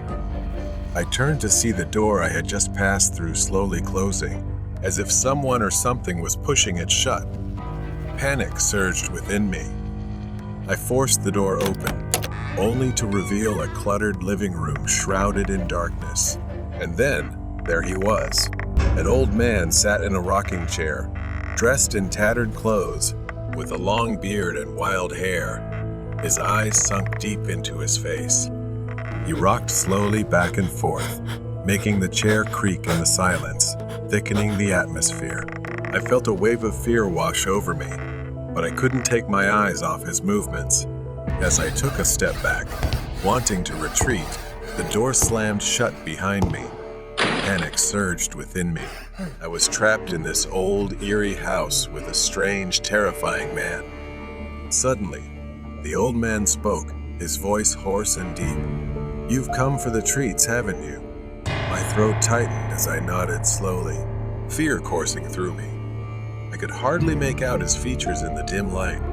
He reached into his pocket and pulled out a handful of something that looked like candy, extending his hand toward me, saying it was specially for me. But something felt off. It looked dark and uninviting. Just then, I heard a crash from another room, followed by the sound of something heavy dragging across the floor. My instincts kicked in, and I knew I needed to get out. I dashed toward the front door, my heart racing as I pulled on the doorknob. It wouldn't budge. I twisted and struggled to open it in desperation. The old man's laughter echoed behind me, sending chills down my spine. "Stay a while. I have plenty of candy," he called, his voice dripping with malice. Panic surged within me as I pulled at the front door, but it stubbornly remained shut. The old man's laughter echoed around me, filling me with dread. I glanced back at him, the flickering lantern casting eerie shadows that made him appear even more terrifying. My mind raced with fear and desperation for a way out. I stepped back from the door and scanned the room for another exit. I spotted a window on the far side, partially obscured by tattered curtains. That was when he stood up. He took a step closer. "You shouldn't be here, kid." Ignoring him, I rushed toward the window, fear propelling me forward. I fumbled with the latch, my fingers trembling, but it was stuck tight. I felt tears welling up as if some unseen force was preventing me from escaping the darkness of this house. I glanced back at the old man, who was now only inches away, his smile widening with delight as he watched me trapped. In a moment of desperation, I looked back down the dark hallway that led further into the house. Perhaps there was another escape route. I dashed forward, trying to ignore the unsettling feeling of being watched. The flickering lantern behind me illuminated strange images painted on the walls, pictures of children, lost and weeping. My heart raced as I reached another door at the end of the hallway. With trembling hands, I pushed it open. The kitchen was eerily quiet, filled with the stench of decay and rot. I glanced around, searching for an exit. The back door appeared at the end, partially ajar, promising freedom. Just as I reached for the doorknob, I heard the unmistakable creak of floorboards behind me. I turned to see the old man stepping into the kitchen, blocking my only escape. His voice was hoarse as he stared at me. "We're just getting started." I threw myself against the door, desperate to escape. The door swung open, and I tumbled into the backyard. As I turned back after the fall, the terrifying face of the old man loomed before me. I felt breathless at the sight of him. Despite the pain from my fall, I didn't hesitate any longer. I bolted through the yard, glancing back to see the old man standing in the doorway, his figure framed by the dim light of the kitchen. I reached the fence surrounding the backyard, my mind racing. The only escape was over the tall wooden slats, but I had no time to hesitate. I climbed up, my fingers gripping the splintered wood, heart pounding as I launched myself over to the other side. I landed awkwardly in the neighbor's yard, rolling to my feet and sprinting into the street. Not only that, terror surged as I hit the ground. The neighbor's dog burst out, barking furiously as if it wanted to devour me. I panicked, crawling on the ground to escape this madness.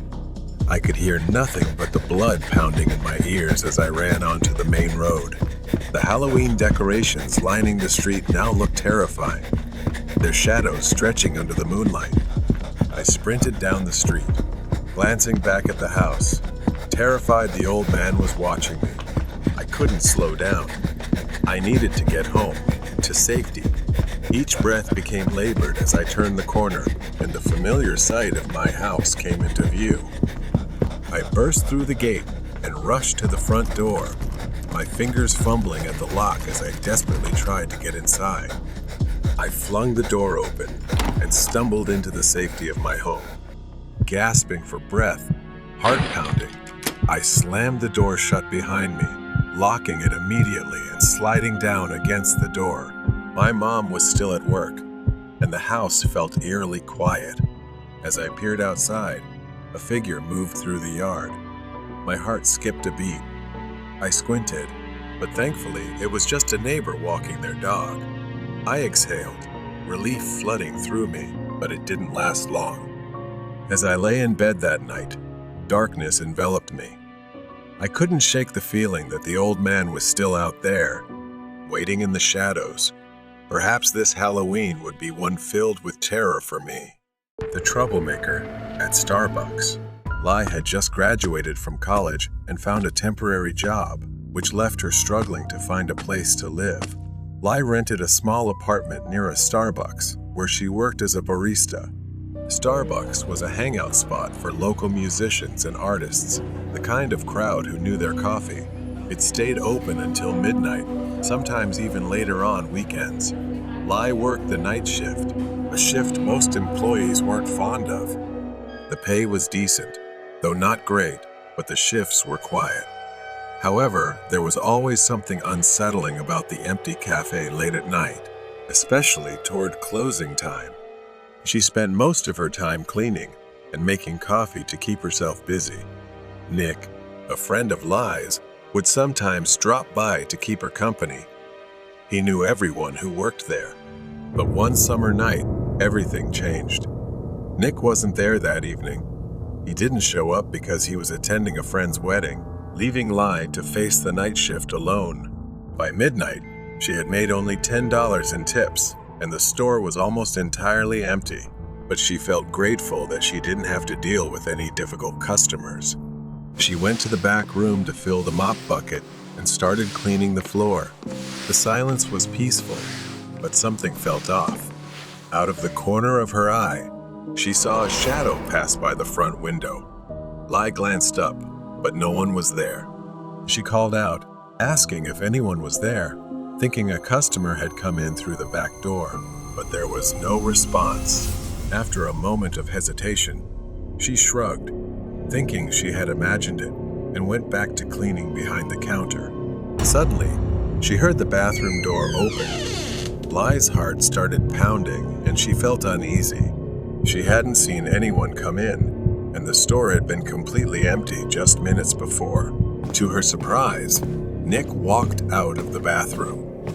A wave of relief washed over her, and she smiled, calling out, Nick, what are you doing here? He grinned back at her, saying he had just dropped by after the wedding, but something in his expression had changed. His usual friendly demeanor had turned into something unsettling. She gave an awkward smile, brushing off the strange feeling, and offered him a drink. As she started making an espresso, Lai glanced at him. He was staring at her, his eyes dark and unreadable. Lai tried to act normal and asked him what he was up to. Nick didn't respond. Instead, he pulled something from his pocket, a USB drive. His smile widened as he tossed it onto the counter. She stared at it, confused, asking what it was. Nick leaned in, lowering his voice to a whisper. He said he had recorded something Lai wouldn't want anyone else to see. She didn't understand what he was talking about. He stood up straight, crossing his arms. Nick threatened her about some private conversations she had with her boss. Panic started to rise in her, and she yelled that he was lying. Nick shook his head, his smile never fading. Her mind raced, trying to figure out if he was lying, but the confidence in his voice made it clear that he wasn't. He chuckled softly, stepping closer. He spoke to Lai with crude words. He had initially planned to blackmail her, but now he didn't need to, and he thought it was time for Lai to show some appreciation for all the nights he'd kept her company. A nauseating feeling rose in Lai's throat as she realized what he was implying. She backed away, her heart pounding in her chest, screaming that he was insane and that she hadn't done anything. Nick's smile turned sinister. Her hands trembled, barely able to breathe as she tried to figure out how to escape. The store was closed, and the doors were locked. She was alone with him, and he was moving in, ready to corner her. She backed away and pleaded with him. His expression darkened, saying he had spent too much time helping without getting anything in return. He reached behind his back and pulled out a knife, its blade gleaming in the dim light. She glanced around the room, desperately searching for a way to escape. Her eyes landed on the espresso machine, and an idea formed in her mind. Lai tried to stall him and suggested making him a cup of coffee first. Nick raised an eyebrow but didn't object. She hurried behind the counter, her hands trembling as she poured an espresso. Her heart raced as she reached for the panini press. Without warning, Lai grabbed it and swung it at Nick's head with all her strength. The metal struck the side of his skull, and he staggered back, dropping the knife. Blood trickled down his face, and he let out a groan of pain. But the blow wasn't enough to bring him down. She needed to act fast. Lai ran around the counter, her eyes fixed on Nick as he wiped the blood from his face and started moving toward her. She frantically scanned the room for another weapon or an escape. Nick moved slowly, deliberately, as if he knew Lai had nowhere to run. His smile had vanished, replaced by a grim expression. She backed up toward the rear of the cafe, her mind racing to come up with a plan. The mop bucket was still near the back door. If only she could reach it. With trembling hands, she lunged for the mop bucket, grabbed the metal handle, and swung it at him. Nick dodged the first blow, but she swung again, striking him in the ribs. He groaned in pain, stumbling backward. She didn't stop. She swung again, this time aiming for his legs. It sent Nick crashing to the ground with a pained yell, clutching his knee. She seized the opportunity and ran for the back door. Lai fumbled with the lock as Nick struggled to get up. She finally managed to open the door and dashed out into the alley behind the store. She kept running, too afraid to look back as she heard Nick's footsteps behind her. He was limping, but he was still chasing her. Lai rounded a corner and spotted a large metal dumpster near the end of the alley. She crouched behind it, holding her breath. Her heart was pounding so fast it felt like it might burst out of her chest. From her hiding spot, she heard Nick stumble into the alley. His breathing was heavy, labored from the pain, and then his bitter voice called out, asking where she was, saying it wasn't over yet. Lai covered her mouth with her hand, trying to stay as silent as possible, not daring to move. Suddenly, she heard a faint sound, the wail of sirens in the distance. Maybe someone had heard the commotion and called the police. Nick began limping back toward the Starbucks, his footsteps growing fainter as he disappeared into the night. Her legs were shaking so much, she could barely stand. She knew she had to leave before he came back. As she stumbled onto the street, she saw the flashing lights of a police car approaching. Lai felt a wave of relief and waved for help. A short time later, Lai was brought to the interrogation room at the police station. The officers came in and told her that Nick had been arrested. He had been hiding in the cafe, trying to erase the security footage. The relief was immense. It was finally over. Nick had been arrested, and the evidence against him was undeniable. He would be charged with multiple crimes, including assault and attempted blackmail. The nightmare was over, and Nick would pay for everything he had done.